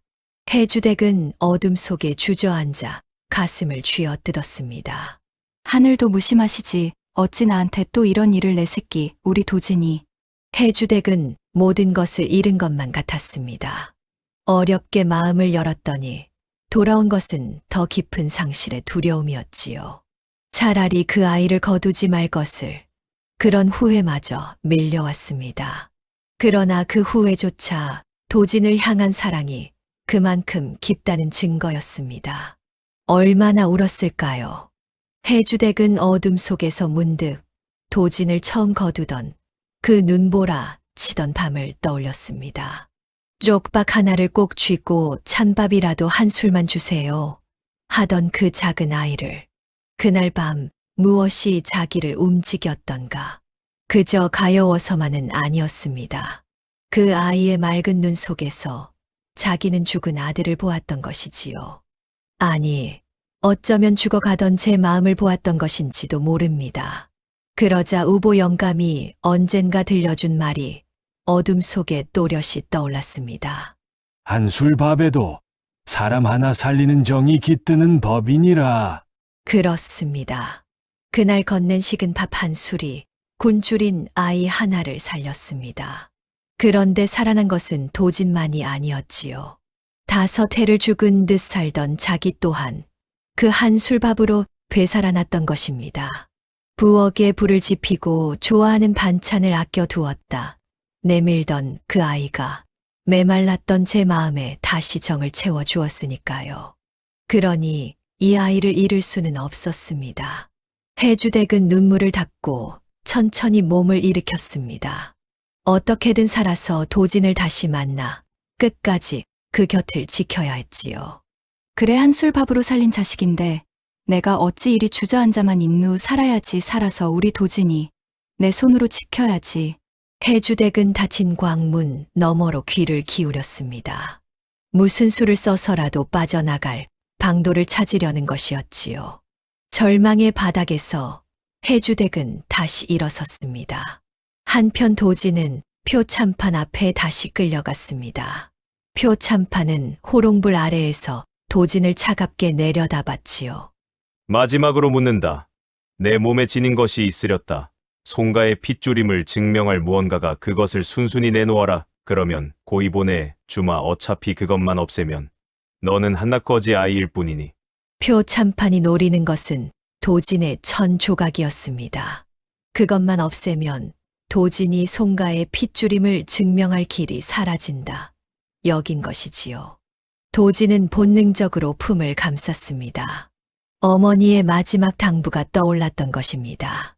누구에게도 보이지 말라던, 때가 되면 너를 지켜줄 거라던 그 말이. 없어요. 그런 거 없어요. 끝까지 거짓을 고하는구나. 좋다. 뒤져서라도 찾아내마. 여봐라. 이놈의 몸을 샅샅이 뒤져라. 하인들이 달려들어 도진의 몸을 뒤지려 했습니다. 절체절명의 순간이었지요. 도진은 죽을 힘을 다해 발버둥 쳤지만 어른들의 소나귀를 당해 낼 수는 없었습니다. 도진의 품에서 천 조각이 막 끌려 나오려는 찰나였습니다. 바로 그때 바깥이 소란스러워졌습니다. 실은 그 시각 우보 영감과 형방은 관하로 한다름에 달려가 있었습니다. 형방이 빼낸 거짓 상소문과 임석이의 글씨, 그리고 한양에서 내려온 어명의 전갈까지 현감 앞에 펼쳐놓고 송한림의 결백과 도진이 그 핏줄임을 또 두 사람이 표참판 댁에 사사로이 갇혀있음을 낱낱이 고했지요. 본디 표참판의 위세에 눌려있던 현감도 어명과 물증 앞에서는 더 미적거릴 수 없었습니다. 현감은 그 길로 나졸들을 풀어 영감과 형방을 앞세우고 표참판 댁으로 들이닥친 것입니다. 요란한 발소리와 함께 한 무리가 사랑채로 들이닥쳤습니다. 관아의 나졸들이었지요. 그 선두에는 고을 현감이 직접 서 있었고 곁에는 우보 영감과 늙은 형방의 모습도 보였습니다. 표참판은 들으시오. 송한림 댁 옥사를 다시 살피라는 어명이 내렸소. 이 아이와 주모를 사사로이 가둔 죄, 그리고 8해 전 옥사의 진상에 대해 관하에서 문초가 있을 것이오. 당장 두 사람을 풀어주시오. 현감의 추상 같은 호령의 사랑채가 발칵 뒤집혔습니다. 표참판의 얼굴이 일그러졌지요. 표참판은 제 위세를 믿고 큰 소리를 쳤습니다. 이 무슨 무엄한 짓이오. 한낱 현감이 감히 이 표 아무개의 집에 나조를 끌고 들어와? 무슨 어명이란 말이오. 증자도 없이 사람을 모함하는 게요? 증자라면 여기 있소이다. 우보 영감이 앞으로 나섰습니다. 영감은 품에서 거짓 상소문 사본과 임석이의 글씨를 꺼내 들었지요. 표 참판 8해 전 송한림 어른을 역적으로 몬 이 상소문 이 글씨와 당신 측근 임석이가 평소 쓰는 이 글씨를 견주어 보시오. 글자 끝을 흘려 쓰는 이 버릇이 두 글씨에 똑같이 남아 있어. 이 거짓 상소를 지은 자가 바로 임석이요 곧 당신이 송한림 어른을 모함했다는 산 증거란 말이오. 표참판의 낯빛이 처음으로 흔들렸습니다. 곁에 선 임석이의 얼굴은 사색이 되었지요. 그러나 표참판은 호락호락 무너질 자가 아니었습니다. 표참판은 곧 정신을 가다듬고 발뺌했습니다. 그깟 글씨 따위가 무슨 증거가 된단 말이오. 세상에 글씨 비슷한 자가 어디 한둘이오. 억지도 작작 부리시오. 그리고 저 아이가 송가의 핏줄이라는 증거는 또 어디 있소. 한낱 거지 아이를 두고 송가 핏줄 운운하다니 가소롭구려. 표참판은 끝까지 버텼습니다. 글씨체만으로는 확실한 쐐기를 받기 어려웠던 것도 사실이었지요. 좌중에 무거운 긴장이 흘렀습니다. 현감도 선뜻 표참판을 잡아들이지 못하고 망설였지요. 상대는 그 위세가 하늘을 찌르는 세도가였으니까요. 자칫 증거가 부실하면 도리어 무고로 몰릴 판이었습니다. 바로 그 절박한 순간 도진이 앞으로 나섰습니다. 도진은 그동안 어머니의 당부를 지켜 한사코 감춰온 그 1000조각을 마침내 제 손으로 꺼내 들었습니다. 때가 된 것을 어린 도진도 직감했던 것이지요. 여기 우리 어머니가 남겨주신 거예요. 이걸 보면 제가 누구 자식인지 아실 거예요. 도진이 펼쳐든 것은 빛바랜 1000조각이었습니다. 거기엔 한 가문의 문양이 정교하게 수놓아져 있었고 그 곁에 글자 하나가 단정히 박혀 있었지요. 우보 영감이 그것을 보고 떨리는 목소리로 외쳤습니다. 바로 그것이오. 그 문양은 송한림 대개 가문 문양이고 그 곁에 글자는 송한림 며느리 곧 이 아이 어머니의 함자에서 따온 것이오. 이건 갓난 도련님의 베넷저고리의 마님이 손수 수놓으신 것이외다. 이 1000조각이야말로 이 아이가 송가의 적손임을 증명하는 움직일 수 없는 증표요. 현감이 그 1000조각을 받아 살폈습니다. 정교한 문양과 단정한 글자가 결코 거지 아이가 지닐 만한 것이 아니었지요. 좌중이 술렁였습니다. 표참판의 얼굴이 점점 굳어갔지요. 그러나 표참판은 여전히 발악했습니다. 그깟 1000조가리가 무슨 증거란 말이냐. 어디서 주워온 것을 가지고. 그 순간 도진의 머릿속에 우보 영감이 언젠가 들려준 말이 스쳤습니다. 한술밥에도 사람 하나 살리는 정이 깃드는 법이니라. 그 한술밥에서 시작된 인연이 지금 이 자리에 자기를 살리러 와 있었습니다. 해주댁의 정성, 우보 영감의 일이, 형방의 용기가. 도진은 더 이상 혼자가 아니었습니다. 도진은 두려움을 떨치고 또렷한 목소리로 말했습니다. 1000조가리가 아니에요. 이건 우리 어머니예요. 어머니가 돌아가시면서 저한테 주신 마지막 거예요. 그리고 대감님은 이게 무슨 문양인지 아실 거예요. 우리 가족을 그렇게 만든 분이니까요. 도진의 그 말에 좌중의 시선이 일제히 표참판에게 쏠렸습니다. 표참판의 이마에 식은땀이 맺혔지요. 더는 발뺌만으로 빠져나갈 수 없는 형국이었습니다. 우보 영감이 쐐기를 박았습니다. 현감 날이 이것만으로 미심쩍으시다면 한 가지 더 있소이다. 이 아이 어머니가 지녔던 은장도가 있소 손잡이에 친정 가문의 문양이 새겨진 세상에 단 하나뿐인 물건이요. 멸문 때 다른 폐물과 함께 빼앗긴 그 은장도가 지금 어디 있겠소? 표 참판댁을 뒤져보시오. 그 은장도가 이 댁에서 나온다면 표 참판이 송한림 댁 재산을 약탈한 증거가 될 것이오. 표 참판의 눈동자가 흔들렸습니다. 그 은장도는 표 참판이 며느리의 폐물 중 가장 값나가는 것이라 여겨 따로 챙겨둔 물건이었지요. 설마 그것까지 알아챌 줄은 몰랐던 것입니다. 표 참판의 동료를 현감이 놓치지 않았습니다. 여봐라. 이 댁을 수색하라. 은장도를 찾아내라. 나졸들이 사랑채와 안채를 뒤지기 시작했습니다. 표 참판이 막아서려 했지만 어명을 받은 현감의 서슬에 어쩌지 못했지요. 좌중의 팽팽한 긴장이 감돌았습니다. 과연 그 은장도가 나올 것인가? 모두의 시선이 수색하는 나졸들에게 쏠렸습니다.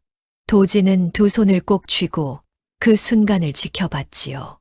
마침내 멸문한 가문의 한이 풀리느냐 마느냐가 판가름 나는 순간이었습니다. 얼마나 지났을까요? 안채를 뒤지던 나졸 하나가 무언가를 들고 달려 나왔습니다. 비단 보자기에 곱게 쌓인 물건이었지요. 보자기를 풀자 영롱한 빛을 내는 은장도 하나가 모습을 드러냈습니다. 손잡이에는 정교한 가문 문양이 새겨져 있었지요. 우보 영감이 그것을 보고 무릎을 쳤습니다. 바로 그 은장도요. 송한림 며느리의 친정 가문 문양이 분명하오. 멸문 때 빼앗긴 그 물건이 이렇게 표 참판댁에서 나오다니 이래도 발뺌하시겠소. 표 참판. 현감이 은장도와 천 조각의 문양을 나란히 놓고 살폈습니다. 그리고 거짓 상소문과 임석이의 글씨도 다시금 견주었지요. 모든 증거가 하나의 진실을 가리키고 있었습니다. 표 참판이 거짓 상소로 송한림을 모함에 멸문시키고 그 재산을 약탈했으며 살아남은 핏줄마저 없애려 했다는 진실을. 더는 빠져나갈 구멍이 없었습니다. 표 참판의 얼굴이 잿빛으로 변했습니다. 천 조각의 문양과 은장도의 문양이 한 핏줄을 가리키고 거짓 상소의 글씨가 제 측근의 손을 가리키니 빠져나갈 구멍이 한 군데도 남지 않았던 것이지요. 입술만 달싹일 뿐 더는 호통도 발뺌도 나오지 않았습니다. 그토록 시퍼렇던 위세가 한낱 빛바랜 천 조각과 은장도 앞에서 소리 없이 무너져 내렸지요. 표 참판은 끝내 힘이 풀린 듯 자리에 주저앉고 말았습니다. 현감이 추상같이 호령했습니다. 표 참판은 듣거라. 거짓으로 충신을 모함하여 죽음에 이르게 하고 그 재산을 약탈하였으며 어린 핏줄마저 해하려 한 죄 결코 가볍지 않다. 이 모든 일을 낱낱이 적어 한양으로 올릴 것이니 어명에 따라 엄히 다스려질 것이다. 여봐라. 표 참판과 그 수족들을 결박하여 관하로 압송하라. 나졸들이 표 참판을 결박했습니다. 표 참판은 끌려가면서도 도진을 노려봤지요. 그러나 그 눈빛에는 더 이상 위세가 없었습니다. 그저 모든 것을 잃은 자의 허망함만이 어려 있었지요. 한 가문을 통째로 무너뜨리고 빼앗은 부귀영화가 결국 그 자신마저 집어삼킨 것입니다. 죄는 언젠가 반드시 드러나는 법. 8배를 끌어온 그 거짓이 마침내 한술밥에서 비롯된 인연 앞에 무너져 내린 것이지요. 광에 갇혀있던 해주댁도 곧 풀려났습니다. 해주댁은 풀려나기 무섭게 도진을 찾아 달려왔지요. 두 사람은 사람들 앞에서 부둥켜 안았습니다. 도진아, 우리 도진이 다친 데는 없느냐? 응. 아주머니, 아주머니야말로 괜찮으세요? 저는 괜찮아요. 하나도 안 다쳤어요. 두 사람은 한참을 끌어안고 눈물을 쏟았습니다. 지켜보던 마을 사람들도 우보 영감도 형방도 함께 눈시울을 붉혔지요. 모진 풍파를 이겨 내고 마침내 다시 만난 모자의 모습에 그 자리에 누구도 눈물을 참지 못했습니다. 그 뒤의 일은 빠르게 진행되었습니다. 표 참판의 죄상은 한양에 낱낱이 보고되었고 어명에 따라 표 참판은 모든 관직과 재산을 빼앗기고 머나먼 곳으로 유배되었습니다. 거짓 상소를 지은 임석이 또한 무거운 벌을 받았지요. 표 참판이 약탈했던 송한림 댁의 재산은 모두 환수되었습니다. 그리고 마침내 송한림의 결백이 세상에 공표되었습니다. 8회 전 억울하게 역적으로 몰려 사약을 받은 충신 송한림은 누명을 벗고 그 명예를 회복했지요. 조정에서는 송한림의 충절을 기리고 그 가문을 복권하였습니다. 그리고 살아남은 마지막 핏줄인 도진에게 가문을 다시 일으킬 자격을 내렸습니다. 멸문했던 명문가가 어린 도진을 통해 다시 일어서게 된 것입니다. 도진은 하루아침에 거지 아이에서 명문가의 어엿한 후손이 되었습니다. 환수된 재산과 가문의 영예가 모두 도진의 것이었지요. 마음만 먹으면 한양으로 올라가 예지영화를 되찾고 벼슬길에 나아갈 수도 있었습니다. 누구나 부러워할 앞날이 활짝 열린 것입니다. 조정에서 보낸 관리가 도진을 찾아와 한양으로 모셔가겠노라 했습니다. 마을 사람들도 도진의 앞날을 축하했지요. 그러나 정작 도진은 선뜻 기뻐하지 못했습니다. 그 눈길은 자꾸만 해주댁에게로 향했지요. 해주댁은 애써 웃고 있었습니다. 그러나 그 웃음 뒤에는 또다시 자식을 떠나보내야 하는 어미의 서운함이 비쳤지요. 보내야 한다는 걸 알면서도 차마 입이 떨어지지 않았던 것입니다. 잘 됐다. 도진아 정말 잘 됐어. 한양 가면 좋은 분들 밑에서 훌륭하게 자랄 게다. 이 아주머니는 그저 내가 잘 되기만을 빌마. 해주댁의 목소리가 떨렸습니다. 도진은 그런 해주댁을 가만히 바라봤지요. 그러고는 조정에서 온 관리를 향해 또박또박 입을 열었습니다. 저는 한양에 가지 않겠습니다. 좌중이 술렁였습니다. 관리가 당황하여 물었지요. 그게 무슨 말이냐? 가문을 일으킬 절호의 기회이거늘 부귀영화가 내 앞에 있는데 어찌 마다한단 말이냐? 가문을 일으키는 건 꼭 한양에 가야만 할 수 있는 일이 아니라고 생각해요. 우리 할아버지가 충신이셨던 건 높은 벼슬 자리에 계셔서가 아니라 옳은 마음을 지니셨기 때문이잖아요. 저는 여기서 어머니 곁에서 그 옳은 마음을 배우며 살고 싶어요. 도진은 그렇게 말하며 해주댁에게로 다가갔습니다. 그러고는 해주댁의 손을 두 손으로 꼭 잡았지요. 어머니, 도진의 입에서 마침내 그 말이 나왔습니다. 아주머니가 아니라 어머니라고. 해주댁의 눈이 크게 떠졌지요. 어머니, 저는 어머니 아들로 살래요. 부귀영화가 다 무슨 소용이에요. 저는 5해를 떠돌면서 따뜻한 밥 한 술이 제일 그리웠어요. 그 밥 한 술을 어머니가 주셨잖아요. 저를 자식으로 거둬주셨잖아요. 저한테는 그게 세상 무엇보다 귀해요. 그러니까 저 어머니 곁에서 살게 해주세요, 네? 해주댁은 그만 울음을 터뜨리고 말았습니다. 도진을 와라 끌어안았지요. 5해 전 잃은 자식을 이제야 온전히 되찾은 것만 같았습니다. 아니, 이번에는 핏줄이 아니어도 그 무엇으로도 떼어놓을 수 없는 진짜 모자가 된 것이지요. 그래. 그래 우리 아들 우리 강아지 어미 곁에 있자. 어디에도 보내지 않으마. 이제 다시는. 두 사람은 한참을 끌어안고 울었습니다. 지켜보던 우보 영감이 흐뭇하게 미소 지었지요. 영감은 눈가에 물기를 훔치며 나직이 중얼거렸습니다. 핏줄보다 진한 게 정이라더니 저 둘을 두고 하는 말이로구나. 송한림 어른도 저 세상에서 흐뭇해 하실 게야. 도진은 조정의 뜻을 정중히 사양하고 가문의 재산 일부만을 받았습니다. 그 재산으로 도진은 가장 먼저 표 참판에게 핍박받던 마을의 가난한 이들을 도왔지요. 굶주린 이에게 곡식을 나누고 병든 이에게 약을 베풀었습니다. 한 술밥의 은혜를 아는 아이가 이제 그 은혜를 세상에 돌려주기 시작한 것입니다. 세월이 흘러 다시 봄이 왔습니다. 도진을 처음 거두던 그 겨울밤의 매서운 눈보라는 이제 흔적도 없었지요. 주막 마당에는 따스한 봄볕이 가득 내렸습니다. 마당 한편에는 진달래가 흐드러지게 피었지요. 표참판에게 부서졌던 주막은 마을 사람들이 십시일반 힘을 모아 더 번듯하게 고쳐주었습니다. 도진의 됨됨이에 감복한 사람들의 마음이었지요. 그날 주막 마당에서는 해주댁과 도진이 함께 봄볕을 쬐고 있었습니다. 도진은 어느새 키가 한 뼘은 더 자랐지요. 얼굴에는 떠돌이 시절의 그늘이 말끔히 가시고 또래다운 밝은 웃음이 가득했습니다. 해주댁의 얼굴에도 태동안 볼 수 없던 환한 웃음이 피어 있었지요. 도진아, 이리 와서 이것 좀 먹어보렴. 내가 좋아하는 계란부침이다. 우와, 정말요? 그럼 저 맨 나중에 아껴 먹을래요. 이 녀석은 그 버릇 여전하구나. 어서 먹기나 해.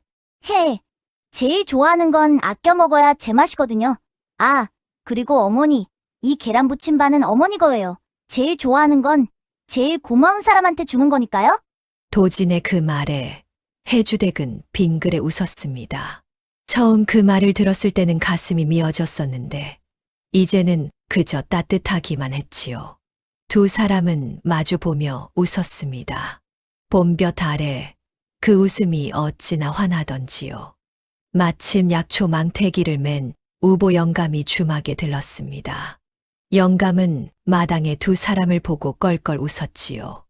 허허, 이 댁은 늘 봄날이로구나. 보기 좋다. 보기 좋아. 영감님, 오셨어요? 마침 점심 드실 때 됐는데 한술 뜨고 가세요. 도진이가 좋아하는 계란부침도 있고요. 그거 좋지 않대, 주모. 이젠 도련님이라 불러야 하나? 어엿한 명문가 후손이신데. 에이, 영감님도 참 저는 그냥 도진이에요. 어머니 아들 도진이요. 세 사람은 평상에 둘러앉아 함께 밥을 먹었습니다. 한술밥에서 시작된 인연이 이렇게 한 식구가 되어 봄볕 아래 도란도란 밥을 나누고 있었지요. 그 옛날 눈보라 치던 밤, 쪽박을 든 아이가 동냥하던 그 식은 밥 한 술이 결국 두 사람을, 아니 세 사람을 살린 것입니다. 훗날 도진은 자라서 제 할아버지처럼 곧고 어진 사람이 되었습니다. 벼슬길에 나아가지는 않았지만 마을의 굳은 일을 도맡아 보살피며 모두에게 존경받는 어른이 되었지요. 그를 모르는 이에게는 그를 가르치고 어려운 이에게는 곳간을 열었습니다. 사람들은 그런 도진을 두고 송할림의 충절을 그대로 물려받았다며 칭송했습니다. 그리고 도진은 늙어가는 해주댁을 평생토록 지극정성으로 모셨습니다. 5해 전 잃은 아들의 목까지 그 효를 다한 것이지요. 해주댁은 도진의 봉양을 받으며 더없이 평안한 노년을 보냈습니다. 한때 자식을 잃고 웃음마저 잃었던 여인이 한술밥으로 거둔 아이 덕에 다시 웃으며 살게 된 것입니다. 먼 훗날 백발이 성성해진 도진은 제 자식들에게 이 이야기를 들려주곤 했습니다. 눈보라 치던 겨울밤, 쪽박을 들고 주막을 찾았던 일과 그곳에서 만난 한 어머니의 이야기를, 그리고 이야기 끝에는 늘 같은 말을 덧붙였지요. 얘들아, 사람을 살리는 건 거창한 게 아니란다. 추운 날 건네는 따뜻한 밥 한 술. 그 작은 정이 사람 하나를 살리는 법이야. 그 한 술이 두 사람을 살렸단다. 너희 할머니와 이 아비를 말이다. 눈보라 속에 버려졌던 한 아이와 자식을 잃고 마음을 닫았던 한 여인. 아무 인연도 없던 두 사람이 식은 밥 한 술로 맺어져 평생의 모자가 되었습니다. 핏줄보다 진한 정으로 서로의 빈자리를 채우며 잃어버렸던 웃음을 되찾은 것이지요. 한술밥에도 사람 하나 살리는 정이 깃든다 했습니다. 그 한술의 정이 외로운 두 사람을 살리고 끝내 모진 세상의 거짓마저 이겨냈습니다. 추운 겨울을 견딘 자리에 따뜻한 봄이 찾아온 것처럼 말이지요. 오늘의 이야기는 여기까지예요. 안녕. 맞다. 구독, 좋아요, 댓글 말해야 하는데.